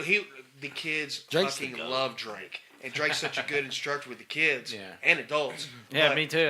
It's like taught me a thing or two. he's starting a new job where he's out all week, and you can tell he's gone. And like there's a missing spot at the gym. Like man, Oh, where's, yeah, where's for Drizzy sure. at? And Yeah. he comes in on the weekend and still just roast people. Yeah. He I'd comes get to in come from in a on the 6-hour weekend. drive. Yeah. Comes in from a 6-hour That's drive. Just Said Really? something about a Yeah, drive man. earlier in the comments. I mean, He's probably driving right now. Yeah. Shit, you never know. guy's super a cool beast, guy. man. I had heard his name bounce around a few times, but I had rolled with him at the gym, and it was an awesome experience because he's a brown belt, and me just going in there and when you guys let us free roll a little bit and going in there and and I'm just like, yeah, he's like, do you want to roll? I'm not. You guys have probably noticed I don't free roll a lot. I want to learn as much as I can before I start free rolling all the time. I've been tweaked before. You know, I'm the opposite. folk style wrestling. I have. Here's the thing. Yeah, he like doesn't fuck give a me shit. up, dog. No, That's what I literally told Scott. I said, "Fuck me up, homie." Yeah, I've got a lot of really bad habits from folk style wrestling that I'm trying. Like, I'll catch myself doing if I'm free rolling, but. You know, rolling with Drake was really awesome because, you know, I go in there and I'm just like, all right, I kind of, okay, this is what I'm trying to do. He's here. a fucking gorilla. And like, you know, he'll let me through the guard, and you know, he can see me trying, you know, I'm like, oh, I get through it, and then, you know, he's like, hey, and I'm like, why is he talking to me while I'm trying my hardest, you know, I'm like grunting, squeezing really, really hard. I'm like, let me isolate this arm real quick, and he's just like, hey, and I'm just like, what do you want? And he's just like, I'm trying to help you. He's like, isolate the position first. I was like, it is isolated. And he's just like, and you're on your back now. And I'm like, oh man, it wasn't isolated. You know, This motherfucker can pick me up with one arm. yeah. I'm pretty sure. I started training with Drake when I met, you know, me and him met through World of Warcraft, his brother and everything like that. But Drake started training when 16. I was 20, 21. Okay. You know, we started training at the same time, like together. You know what I'm saying? I mean, man, it's been 9 years now, me and Drake training together. That fucking kid's a monster. Pretty sure he's a reincarnation of Harambe. Yeah, definitely monster, super man. strong. You know, grabbing that guy's wrist. I'm like, let me just, you know, And it's Yeah. like, it's not all strength because he has technique. oh, 100% technique. And it's like, damn. Didn't just how strain strong it all. he is makes his technique better. You'd like to blame it on strength, though. He's just a big motherfucker. No. Man, the Yeah. guy that really got me interested was we were all wrestling in your garage, and it was right after one of the UFC That sounds like cards. such a terrible stigma. All It's wrestling right. in the garage. Yeah, but we come from wrestling. Everybody we does the come same from, thing. We come Yeah. from training in the garage. Yeah, So man. Whenever I moved to Florida, man, like, you know, before that, there was like a huge, like, how long? It was a long time. We were rolling on 3/4-inch mats, puzzle mats in Drake's garage. You know what I'm saying? Hey, I got half inches in my You know what I'm garage, saying? so Yeah. I can, And then I got puzzle some mats. dollar we ball ain't mats, bitches. And they start going to my house. And then, But it was right after one of the UFC cards, and we all went to your Oh, garage. it was Stipe and Daniel Cormier. and yeah. Cody Atkinson Yeah. laid on his Cody, back. hey, man, and Cody's he fucking goes, he awesome, come in. man. I was like, I wish he I was come like, in. He's man, got I a free really membership wanna for learn. life. He's the one who started me and Jason in training. yeah, that's what I heard. Nobody knows that, man, but Cody I was Atkinson, like, 100%. I just want to learn, some basics, just learn how to defend myself, learn what I'm doing on the ground. And he goes, all right, choke me out. And he lays on his back, and he sticks his hand straight up. And he just fucking stopped everything I was doing. And it pissed me off. I was like, how is this even possible, He's man? fucking awesome. Yeah, Cody what- Atkinson is amazing. I admire Jacob a lot for one of the reasons why he decided to jump, because I've known Jacob for a couple years now, and like when I first met him, he didn't do anything that was super in the personal space. And what I respect the most about him is that Jacob is obviously he doesn't care about me talking about it. He's a concealed carry holder, so he carries his firearm around a lot. Yeah. Okay, and what he told me, he came to me one day and he said, I'll show you the gun safe after the podcast. oh, no guns here. Pride But and joy. one of the things is he came to me one day and he said, man, I don't know anything about physical altercations when it comes to actual hand-to-hand. And I said, look, man, there's so much to learn. Because he said to me, which I was really glad to hear him say, was he's like, I don't want it to get to the point where I have to use my firearm. He's like, if I can disable a situation where I can use my hands and stop a guy, he's like, that's way better than I have to kill a dude just because he threatened me. And one thing, I've trained for hours on end on appendix carry, draw, and fire, right? And one thing that really opened my eyes on the effectiveness of hand-to-hand instead was me and Chase were in the garage, and I had an appendix carry holster on with an airsoft gun in it. Empty airsoft gun, just CO2, right? And I was like, all right, take me down before I'm able to draw. And he fucking double-legged me before I could even get my gun out. And I was like, holy shit, there's a whole nother world. That was one of the biggest things that I was just like, look, this is where two different worlds can come together and help everybody. Yeah.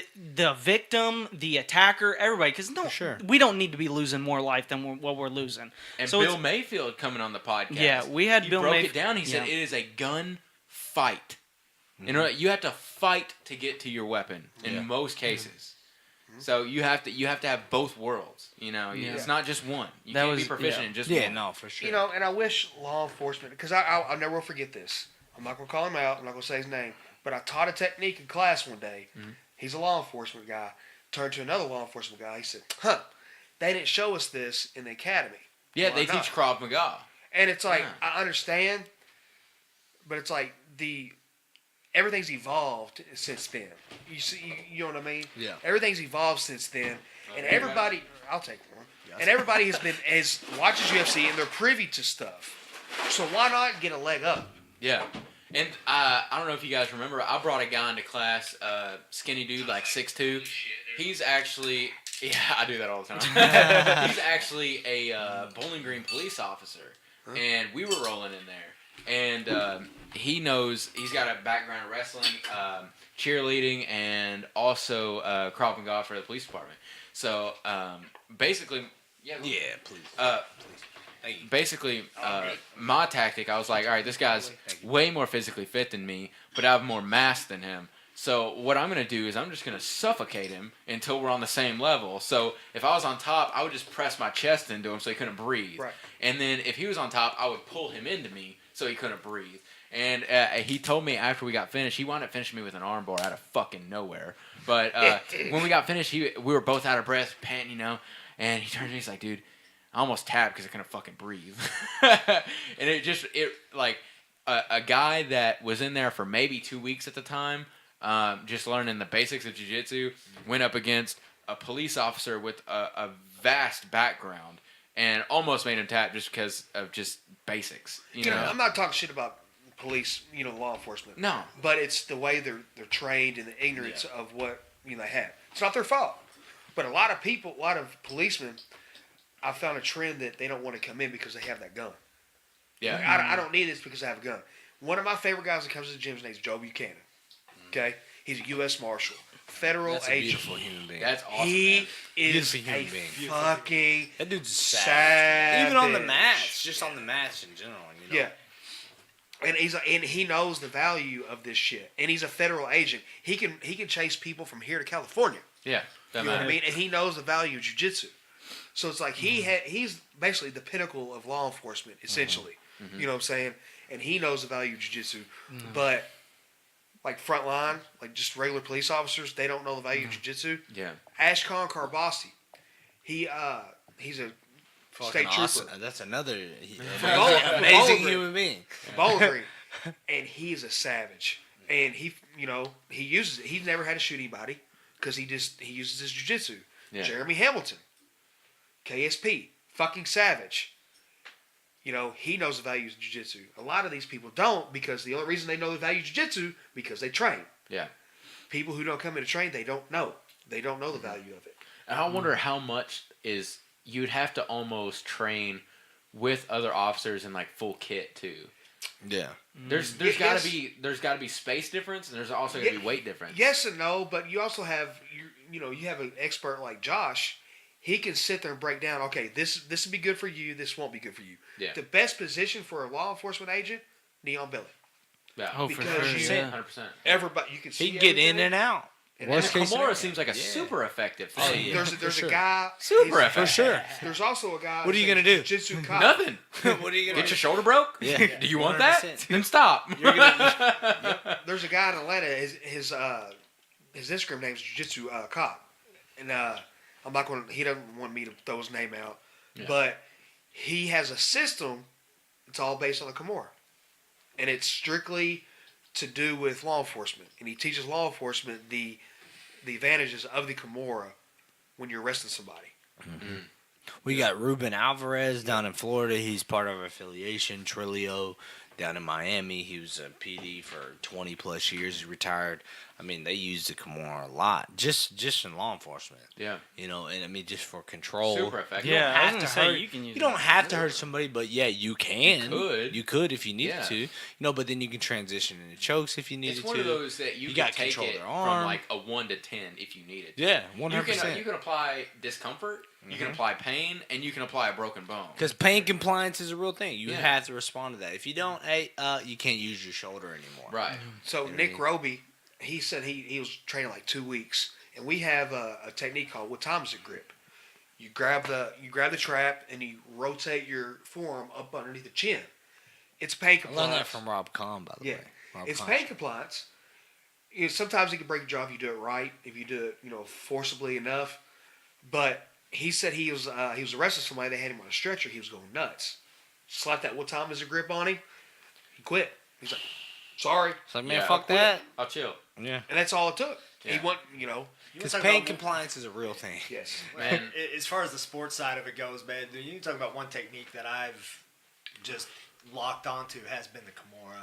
Yeah. That is one of my favorites. You. Fuck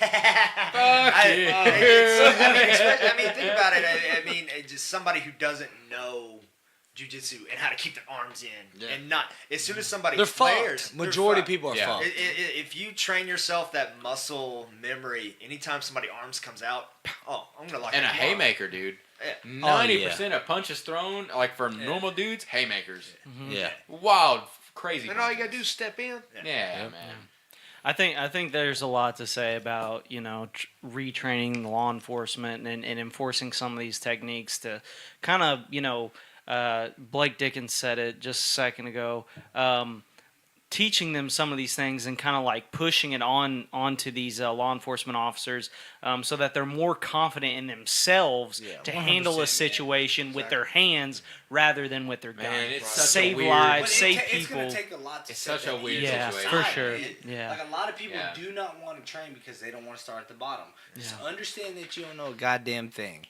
Come in with the attitude. You know what I'm saying? Like, Yeah, straight come up, with it. come in with an Yeah. open mindset and learn fucking something. You know what I'm Yeah. saying? I'm not saying that like it's a sales pitch or whatever, but me getting into jiu-jitsu, I had to understand, like, fuck, I didn't know a goddamn thing. Yep. You know what I'm saying? And you do that, just learn something, man. I'm not shitting on Krav Maga or any other martial. Right. Do something. Yeah. You know what I'm saying? But, don't take people's lives. You know Yeah. what I'm Yeah. saying? Like, that should That's be the goal. biggest thing, You know what for I'm Man, saying? I sit back De-escalation. and I think about that situation a lot, and the more shit you see, like one of the biggest things that caught my attention was there was a shooting in Atlanta at a mall, and a gentleman who was a concealed carry holder, active duty military in the Army, he was a combat engineer, was trying to stop the shooting. He got shot. The officer did not announce himself. He did not tell him to drop his weapon. Nothing. Shot him in the face and killed him.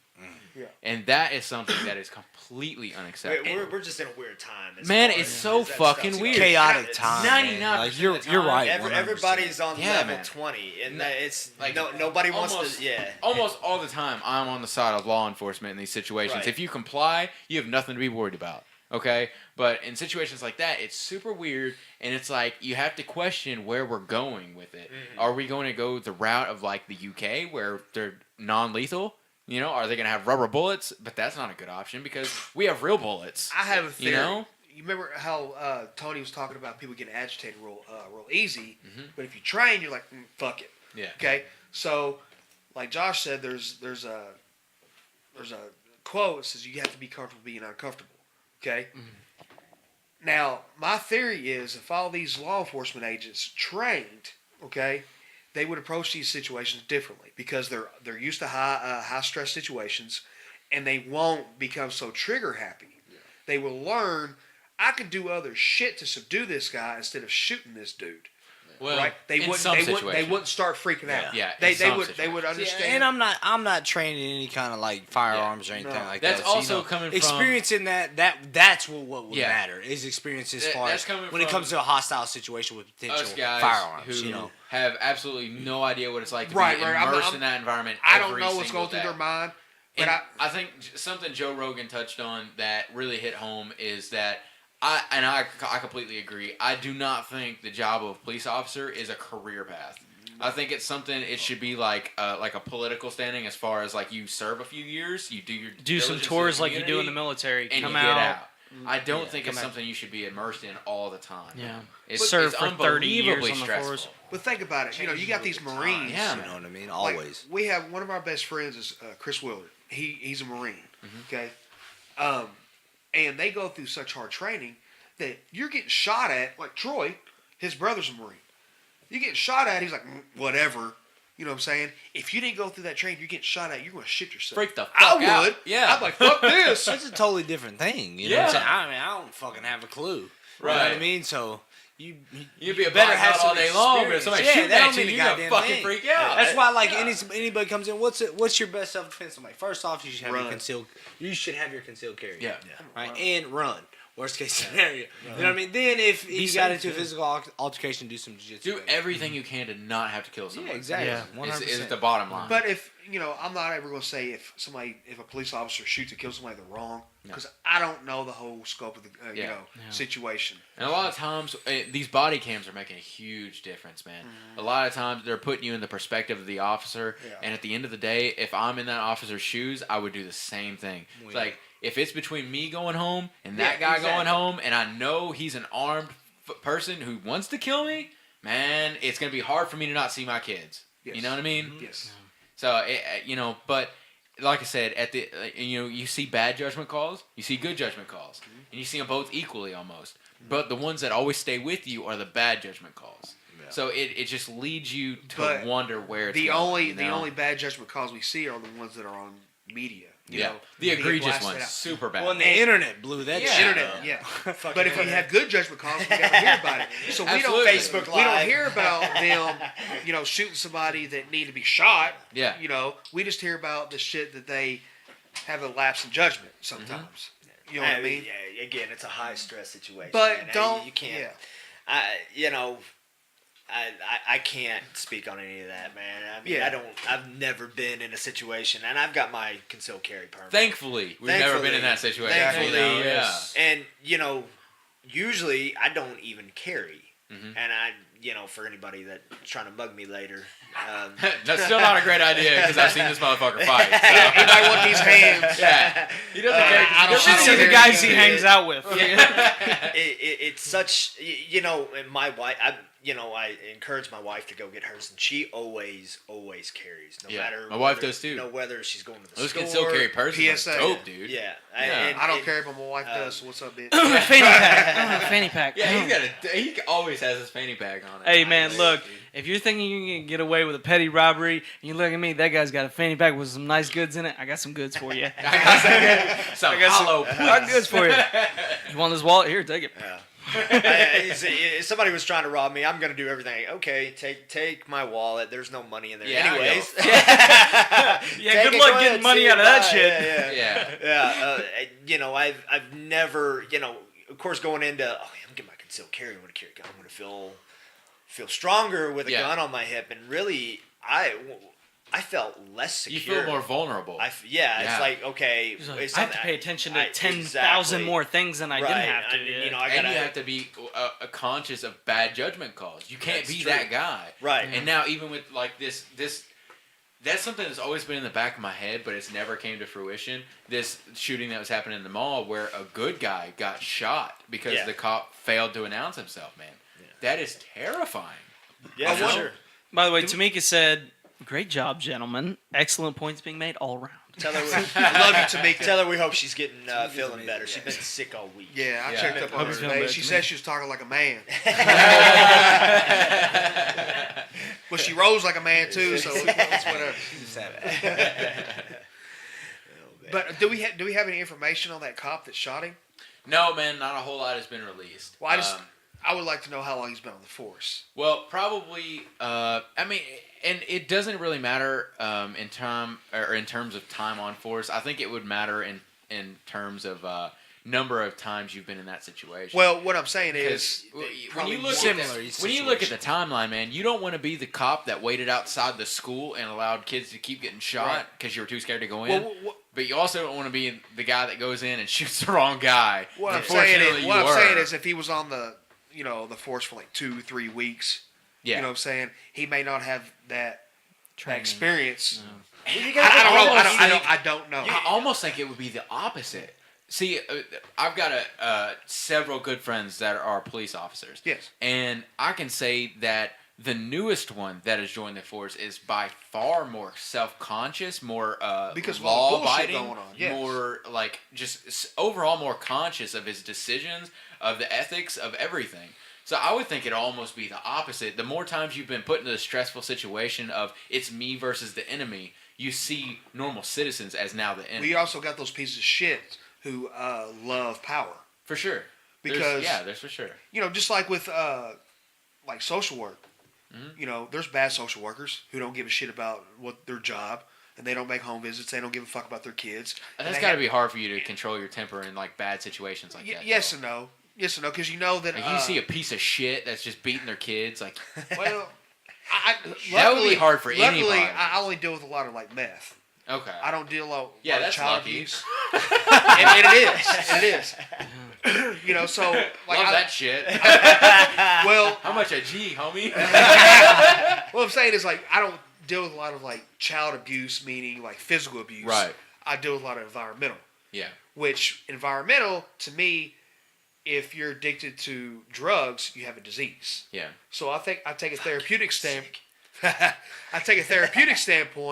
into getting these people help. Yeah. If they're beating their kids, then I'm going to take another, avenue.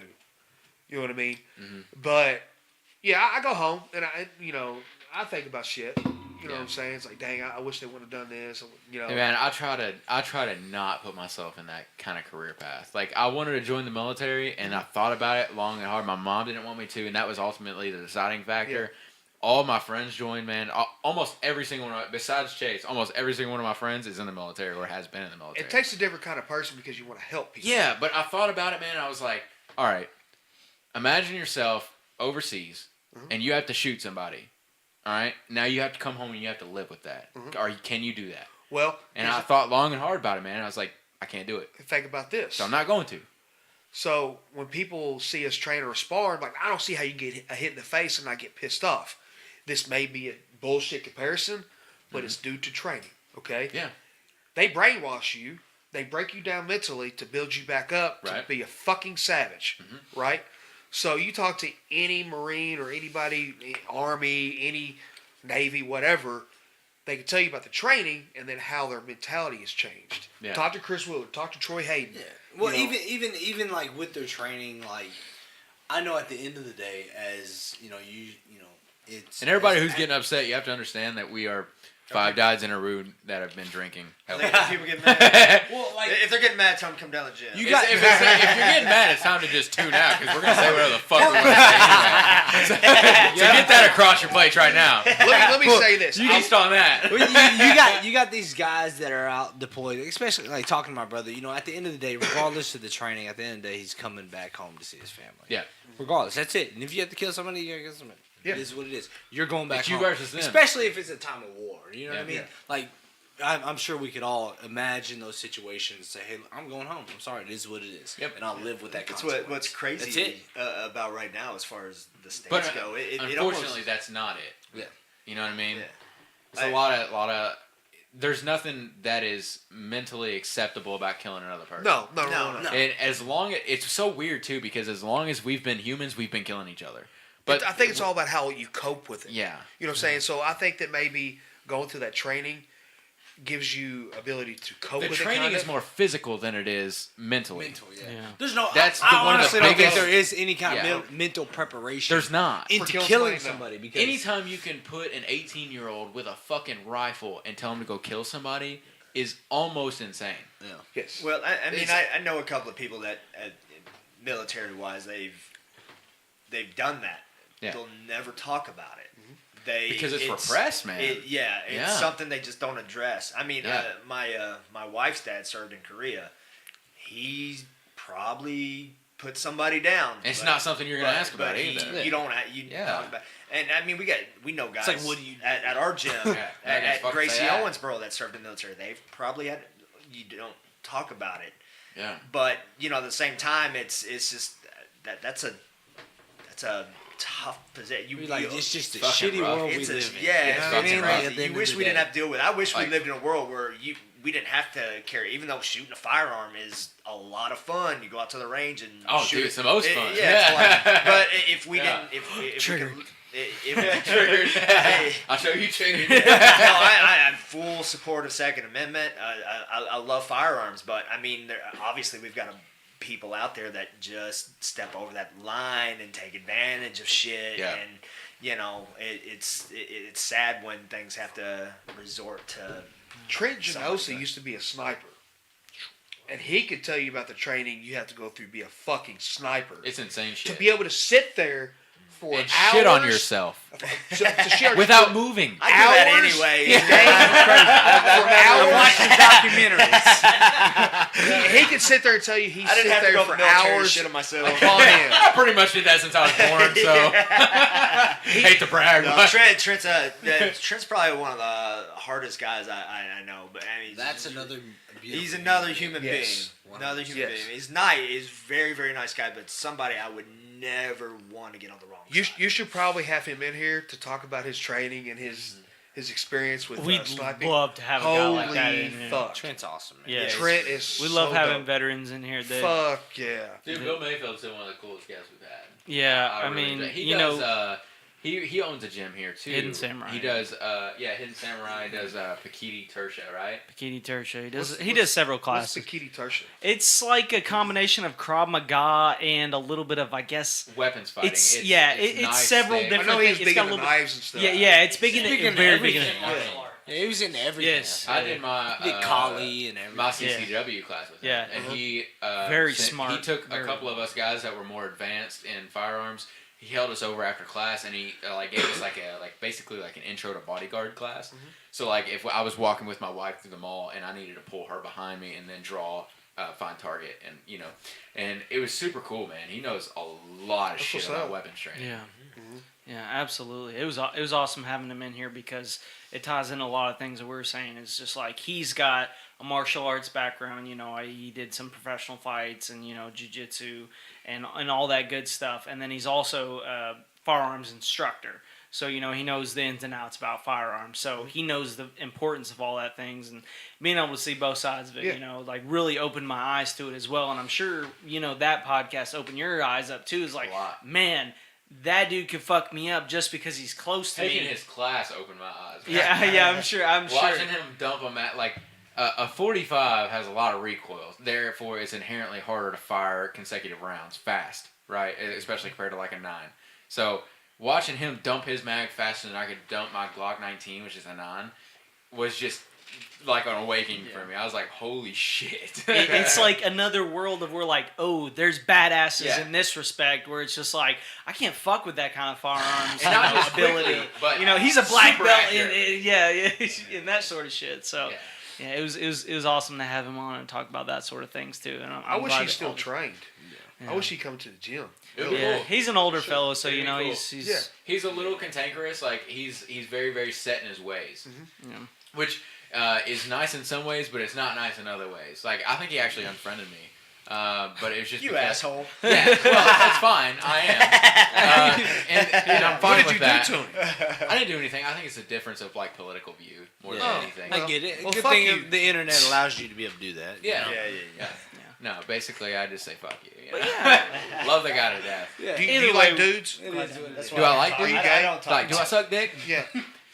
I've only Wait, ever let that touched one freeze. dick and I liked it, so Cool. it's mine. I'm gonna unfriend you because fuck you. Yeah, all right. You know what? I'm gonna sleep. hey great. Drake is mad at you, Scott. He said he's mad because you don't have a double stack on deck. Look, I already ate shit. it. That's whatever.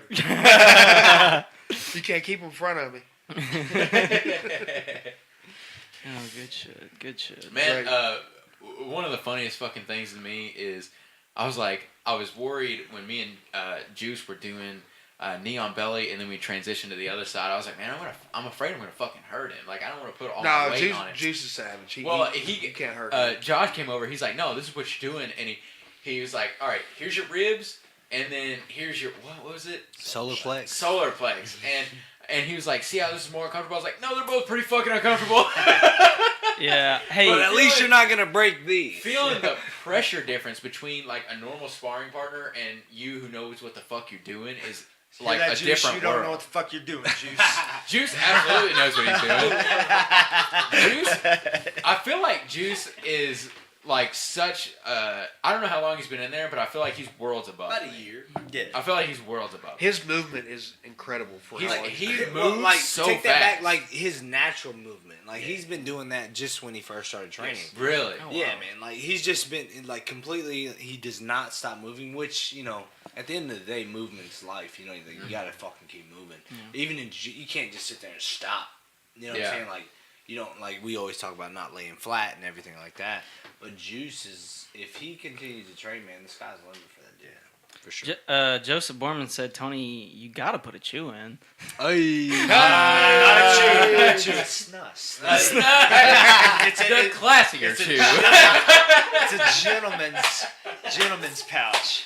And they pair Rob Woodford, and he's going to put it in a and snus. it pairs, a nice snus pairs well with an even finer whiskey.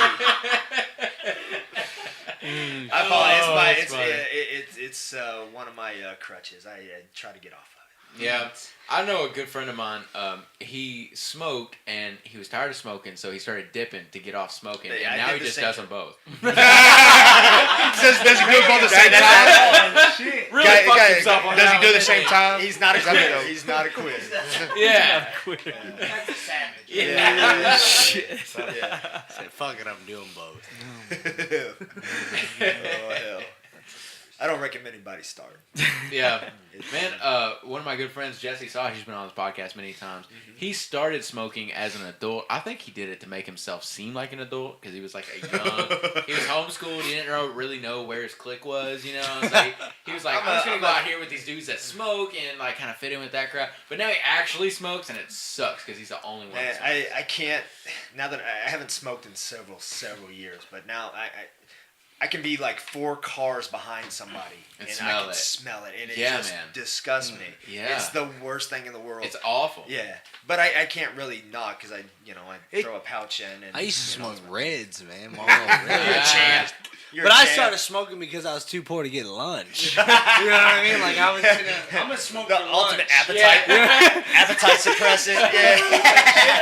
Yeah, like, I'm losing all this weight, man.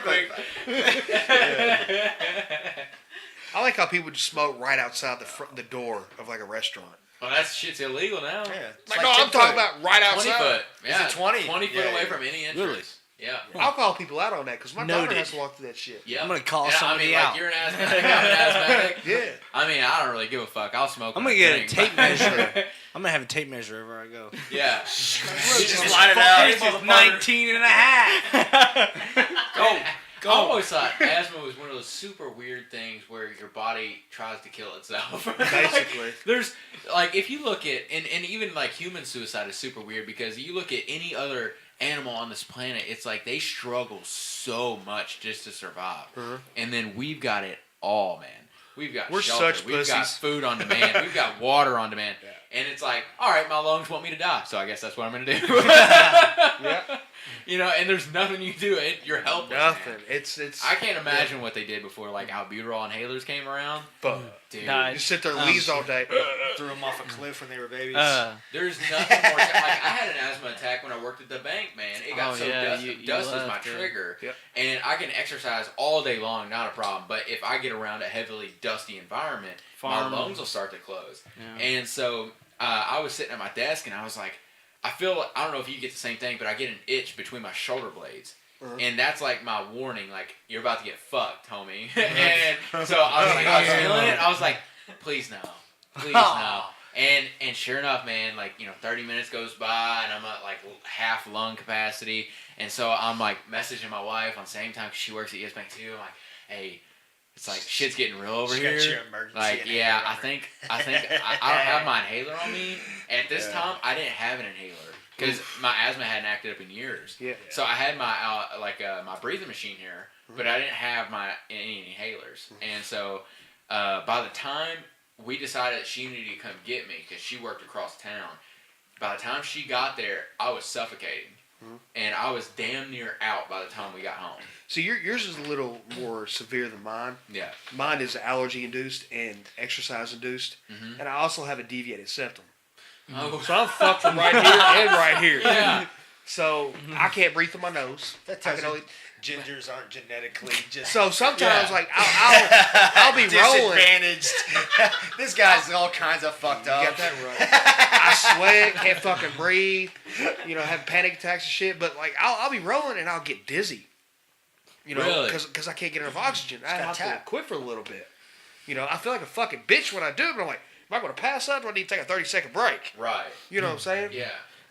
I'm like that too, but just because I'm fat. Well, I'm fat too, so Hey, Jose Morales asks, Josh, how's your Jose? Jose Morales, yeah. He said, "How's your knee doing, and when do you think you'll be back to 100%?" In 6 months, maybe. Into a year. Okay. He said, "Hope your family is doing well as well." You planning on doing any more like high level competition? Yeah, 100%. Yeah. better. Yeah, 100%. You were getting ready for. I was trying to get ready for ADCC, Yeah. man. I was wrestling a lot. I was trying to get ready for that tournament. Then blew my Wasn't knee getting out. scary in the gym yet. Yeah. I think when you start getting ready, people tend not to show up. Yeah. Because they know the grind is real. Yeah, because it gets a little crazy. So you start trying a little harder. It's like, Gets a little Josh is crazy getting in ready there. for this competition. I think I'm staying Like, home. why this is month. Josh so angry? I remember whenever. See, I got laid off at Century, so I was on unemployment for a long time, and I went back to college, and we were doing 2-a-days. Worst time of my life. Worst time of my life. I got a lot better, but I was getting fucked up every single second. We of every were single training. day. We were definitely training. But, yeah, I'd say Jose, 6 to 12 months. I don't know. Who's Jose? You know, Jose, he trains at the gym down in Fish Rock. If you don't know, we have our sister school is down in Florida. Okay. That's the gym that we opened up after about 6 months. So, did you, is Gracie Owensboro and Black Belt CBD partners? Or how yeah, does that so work? we just partnered up with them. They reached out to me, and Frank Mir owns the company, and Robert Drysdale.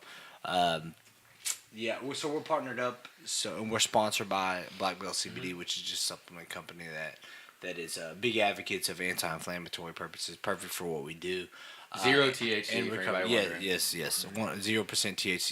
This is straight from California, and but yeah, that's what we're doing. But they also have a tournament though. They say just put on a pretty big tournament. So like I said earlier today was jiu-jitsu, like the submission only scene. They're starting to become like it's like growing. So like this tournament, like the first tournament they had, I mean I think it was 2 matches, right? 2 matches, and like you had the potential of winning $30,000. Yeah. You know what I mean? It was four men bracket. They did a women's bracket too. Yeah. And it was Awesome the first time. First time that women have been paid the same amount as men. Yeah. You know, so that's pretty, because Robert Drysdale has daughters, and then you know, Well, and just because Frank it's Mir right. does. So, yeah, no, exactly, yeah, for sure. Because they're human beings too. Listen, Because if you in wanna fuck UFC, me up, you can have the $30,000. You feel me? but in the UFC, women are really like the most exciting fighters right now. Absolutely. Yeah, and you see a woman's fight going, you're like, crazy. They go, Yeah. they go hard. They're going for it. Some of Well, those you guys watch are like, let me just take you Chris down, Cyborg. bro. But you watch women in jiu-jitsu, man, fucking amazing. Yeah, That's some of the most beautiful That's awesome. and competitive jiu-jitsu. Like you're talking about, like going balls to the wall. Yeah. Via Mesquite is my favorite. I'm so glad to see that like women's like martial arts. That's are, why I like, wanna grow the super jiu-jitsu program. Yeah, like women's martial arts are like getting thrust to the forefront, because it's like it sucks because you see like a lot of like women's sports that are like pushed to the background because they're not as entertaining as some of the men's sports, but like Ronda Rousey I just love blew it. that For shit sure, all man. the way up, you know. And now that you're seeing like jiu-jitsu leak into the mainstream and all that stuff, it's been awesome. Some of the to see. jiu-jitsu women, like right now, bro, like And fucking kickboxing. crazy. Yeah, Jiu-jitsu I love and crazy, kickboxing, man. all that That's, stuff. that's a good So thing much about more Owensboro, technical. too. Yes. Than men. Them and It's kids. crazy. Because they don't have strength. Yes. Or they don't have as much strength. Yeah. So they have to rely a He's lot like, more hold on on, don't fuck technique. me Yeah, up. but they go balls Yeah. to the wall, man. Like, Dude, they give yeah. it They don't all. rely on muscle. That's why I want to go to Yeah. the women's program in Owensboro, because Owensboro's a sports town, man. Like we got a bunch of women that have been involved in every sport, and then you know we got jiu-jitsu that's kind of like underground. Like we get them involved. Like say, I mean, I grew up with like Janae Howard and stuff like that, and basketball and stuff like that. Like if they got involved in jiu-jitsu, because I know they're past college and their careers and not doing anything, but like I said earlier, like that competitive spirit, that shit never dies. Yeah. No. It doesn't die. Whether you want to admit it or not, that shit doesn't die. And jiu-jitsu's forever. Like this it's year round. We compete all year, whether it be gi or no gi, and it's always gonna be there. That shit's never gonna go away. Like if they were to get into jiu-jitsu, man, I think Owensboro had like 100% one of the best Dude. teams in the world. Like I straight think up. If 100%. anything, if anybody listening to this podcast comes away with anything from this, it's that it's a welcoming environment, it's a learning environment, and that you should at least come try it out. It's a week free, Yeah. so you can decide within that week if it's for you or not. And you should absolutely come try it out. Gracie Owensboro is on Triplet Street for the time being, moving to a bigger facility soon. I mean, there's nothing like it. And it's 7 days a week. Yeah. That a lot of schools you go to, you may get 4 or 5 classes a week, and that's in the evening. If this is, Monday, Wednesday, Fridays, you have an AM class at 10:30 to 11:30, and then again, Monday through Friday, there's classes, for adults, not just, kids start at 5:30 for the young ones, and the teens come in at 6:30, and then open mats on the weekends, and it's even less stressful environment. You just come in and chill. If you want to row, you can row. You work technique. And then we go to Wasabi. And it was funny you were talking because the Florida guys came up a couple of weeks ago, and all of them are awesome. That awesome was people. cool as fuck. So we're growing this we might open up. There's a whole bunch of different locations that we might open up, but we're trying to build this big old academy and affiliation and stuff like that. I think if you did the women's program, it would be really awesome. I want my wife to do it so fucking bad, but the only thing holding her back, training with guys, I'm sure. She's terrified that the guys are gonna fuck her up. Rightfully so. It'd definitely be Yeah. more comfortable for women to train with women. Yeah. But but at the end of the day, my goal is to always break through that threshold that women can believe that they can fuck up a dude regardless because they can. Yeah, at least beginning with women, getting them in each other's personal space is a big deal. No, for sure. Women to build that confidence. Just having somebody in your guard is awkward. Yeah, no, for And sure. especially if you're having. You have to get in a man's guard as a woman. That's like an intimate space. Yeah. You know what I mean? And that's I've done several. We did self-defense seminar. What was it at? McLean County, right? And I talked to him. I was like, we're women being in between their legs. I get in between their legs. That's to them. That's a very unfamiliar situation. That's kind of that's discouraging. To us, it's just second nature. All right, let's fucking do it. But in all honesty, with jiu-jitsu, that's the most dangerous position that they could be in. To fuck up a dude, you could choke him, you could break their arm, you could do a lot of different things to him. So them understanding that, look, I can be effective here. I can be I should be confident here. Yeah. But then, in the realm of self-defense and strategically speaking, you got this guy thinking that he's getting what he wants, and then now you're using this against him, and now you're alive as opposed to the alternative. You know what I mean? That's my thing is I want women to understand. Bailey Cameron said my first few days. She said Bailey's fucking awesome. Yeah, she said. Love you, by the She's way. another. Love you, Bailey. Well, She's she's been hurt and she's been in school and stuff like that. Yeah, she said my first few days of jiu-jitsu were oh, this is a little awkward. But by the end of the week, I was in love. She's ready for her schedule to calm down so she can start coming to class more. So Love you, Bailey. Bailey's fucking awesome. That was nice easing into it with Chase, somebody that I'm super comfortable with, that it wasn't as big of a deal as being in his guard or him being in my guard. And now it's just fucking hilarious because I try to make him uncomfortable. When I was passing his guard today, when I would get down and I push his legs for it, I go, oh. That was you guys making that noise? All right. I was wondering what that not me. I'm trying to learn. He would push my legs up. I go, oh, pass my guard, daddy. He's trying to get some thing going But on. but on the opposite end of the spectrum, with you, you know what I'm saying? Like me, I was fairly in shape and everything like that, and I was like, man, I need to get in better shape to come in, Yeah. But it was more of an ego thing. So I didn't want to get fucked up was the thing. Yeah. You know what I'm saying? But I'm you just gotta fucking come in. I just want to get fucked Yeah, up. that was You just gotta show that was the biggest thing for me because Just come in, man. I remember my first day in the wrestling room just getting thrown, just getting taken down, and just getting slammed and slammed and slammed and slammed for months until finally I was just oh, I can sprawl now. It's just it took a long time, and it's just so I'm used to that. I can understand. It's just there's a lot of things that I don't know that I'm. It's like surviving under pressure. Yeah, but Yeah. it takes a special person to learn like that. That not everybody can thrive through adversity like that. Yeah, You know what I mean? I've been lucky in a lot of situations I've been placed in, and one of the biggest things for me is that, all those things have kind of taught me, hey, you're gonna lose. I'm a smaller guy, so I haven't sought out physical confrontations. As a guy who's 6'5", naturally just 6'5", he may seek out physical confrontation because Scott, you may understand with me because I don't know, how your childhood was like, but if you know, if me and you went up to a guy who's 6'5", you know, and if I didn't know any kind of like martial arts or anything like that, it'd be a very dangerous situation for me or you because it's dangerous right now. What you mean? that's what I'm saying. Look, So you got Matt Lowry, 6'5". so yeah, I you got got Marshall Sanders, 6'5". That's what I'm saying. You got Marshall's people. They're 6'5". Whole squad is 6'5". And the thing is, it's just like my whole family comes from Iowa. Just every single one of them grew up wrestling in Iowa. So savages, man. They grab you by your shoulder and they could pin you to the ground, no problem at all. So it's just like for me, you know, it took a lot for me to get over that and to come into the gym and like you guys said, it's just like you guys want people to get over that, and I'm glad that you guys came on here and enforced that message that it's not, you know, that environment is completely dissolved. The moment I walked into that gym, I realized it's like, whoa, this is a group of people that are working towards the same goal to learn something that will be beneficial to them in multiple categories. And I'm so glad. Super testament. I mean, black belt, brown belt, purple belt, right? Yes, sir. Yeah. And white belts. Like, literally started a month ago. Yeah. You know? And I try to treat everybody like, okay, Duval, he told me a story, and he still, I don't remember this. This is how, like first impressions last. I don't remember this. He remembers this. His first day, he started a nice guy. He said, I was the only one to come up and say something to him. Came up, gave him a fist bump, said how he's doing. He's like, man, I'm doing good. He's like, that made me feel at home. Yeah. And I don't remember that. You know what I'm saying? Yeah. So everybody comes to that door that's brand new.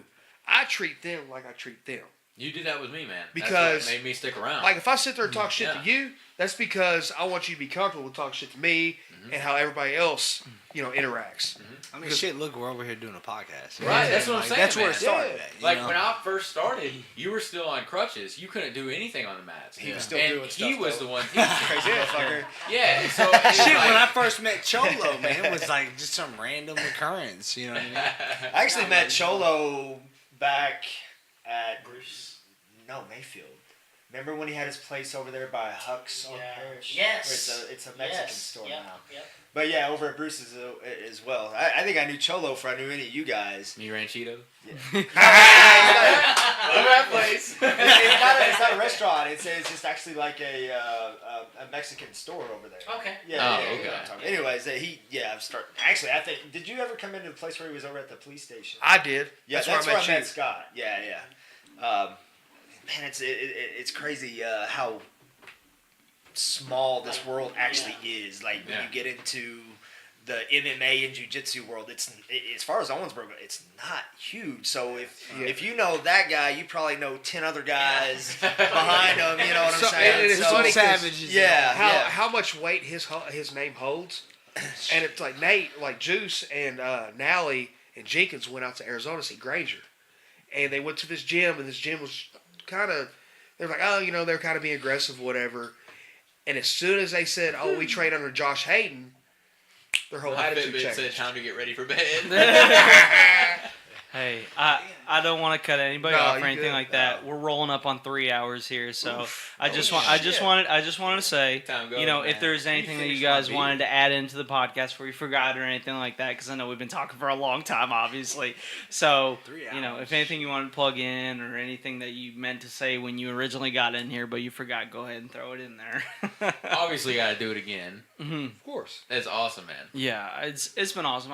For sure. I thought, you know, whenever it was so awesome whenever we went to the gym and, you know, we had like talked about the podcast a little bit, and then you're like, hey man, come in there, I'll do that. And I was like so happy about that because more people need to learn about the sport. More people need to know about the camaraderie. More people need to learn about the life skills. More people need to know that it's not the meathead sport that a lot of people associate it with like, Definitely. you know, some of the things with wrestling. I love wrestling to death, obviously coming from that background, but, you know, it can be very daunting to people. And it was even daunting to me because I didn't know what to expect, but obviously I was proven wrong, and I'm glad that I was. I'm glad that I came in there, and I'm glad that Jacob said, hey, let's go in there, and I was just like, I love that you go in there with a completely fresh attitude on it. You don't go in there like no, this is what I know. I'm doing it this way. Yeah. You go in there and you're like, I'm going to learn this way, and I'm going to show you how to do this because you're completely new to it. And I'll learn a lot from you just through drilling.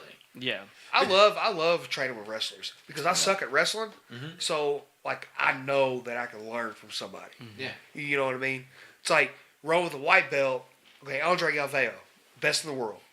Okay? 100% right now. But he was training for the Worlds. He had a white belt come in that hit a submission on him. He didn't know what the fuck was going on. So he trained with his white belt specifically for the Worlds because he was doing something he couldn't really grasp.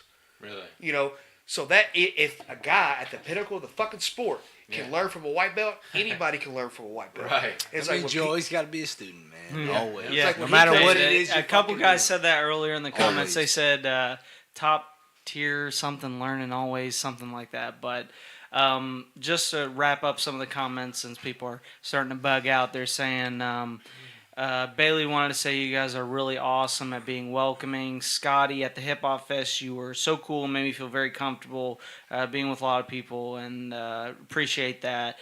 Candace said, love seeing very passionate people discussing intelligent things. I don't know about that, but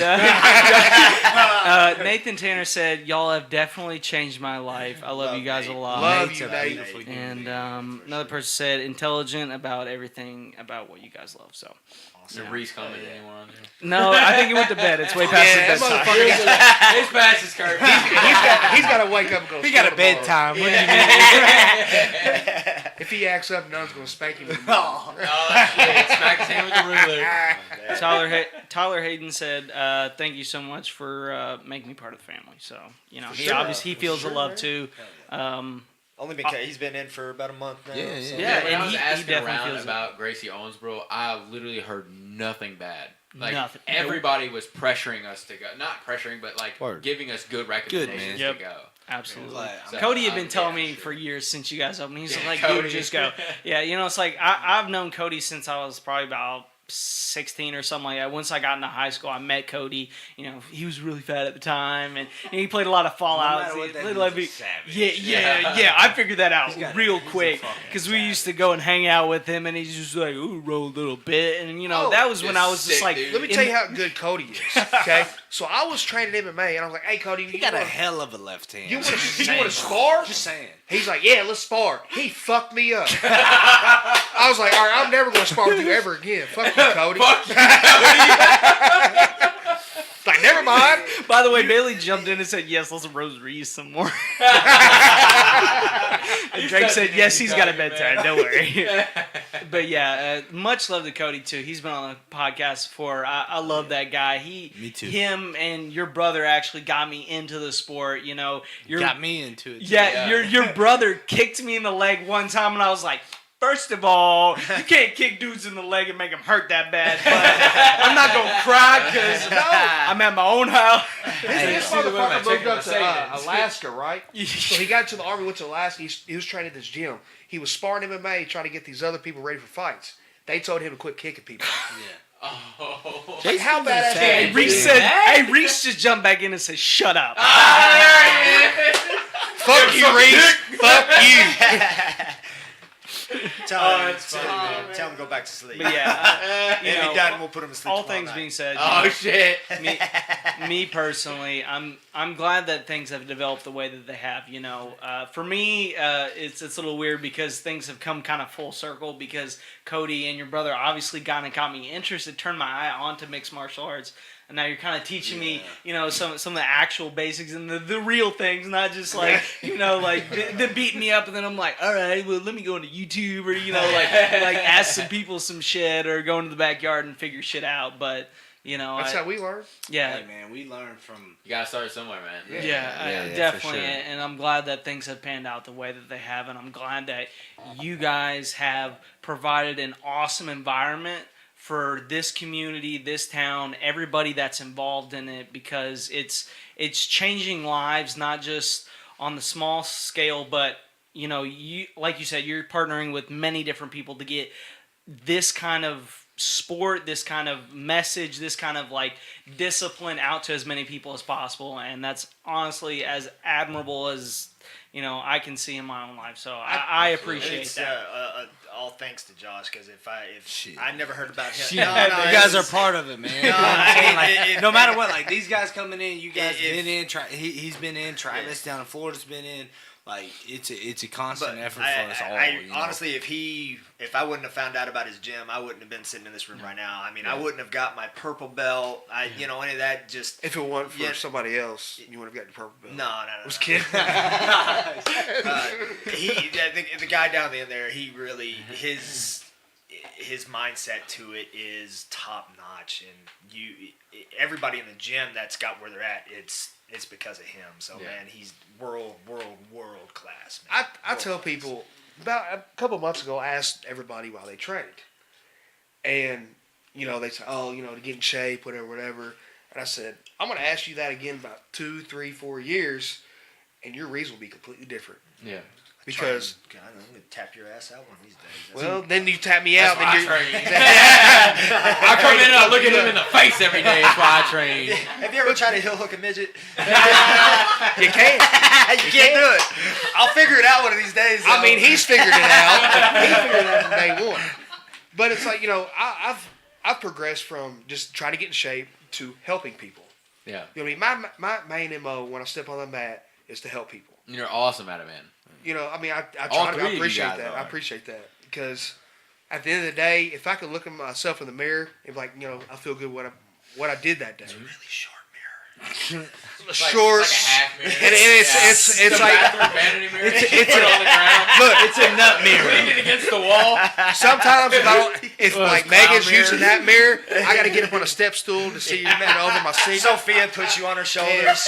Yeah. Hey, teamwork make the dream work. Hey, You know that's what it's what I'm about, baby. If that gives anybody listening an idea of the environment right there.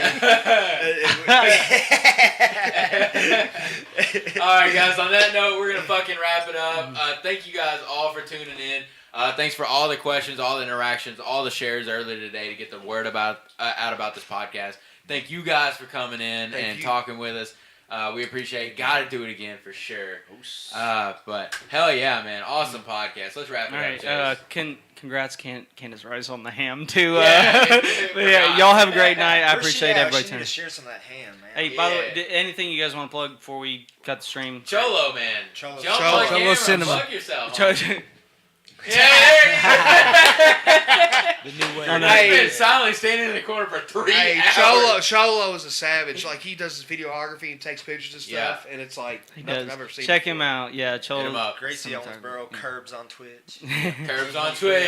Fortnite. Hit me up. All right. Play some Run DLC. See you guys. Y'all have a great night. That was dope. That was dope. All right, and there's love. Hell yeah, dude. That is it. Good deal. Dang, it's 12-12. Damn, that's Yeah. It goes quick, man. It does. It does. I can't believe you said that right. Ass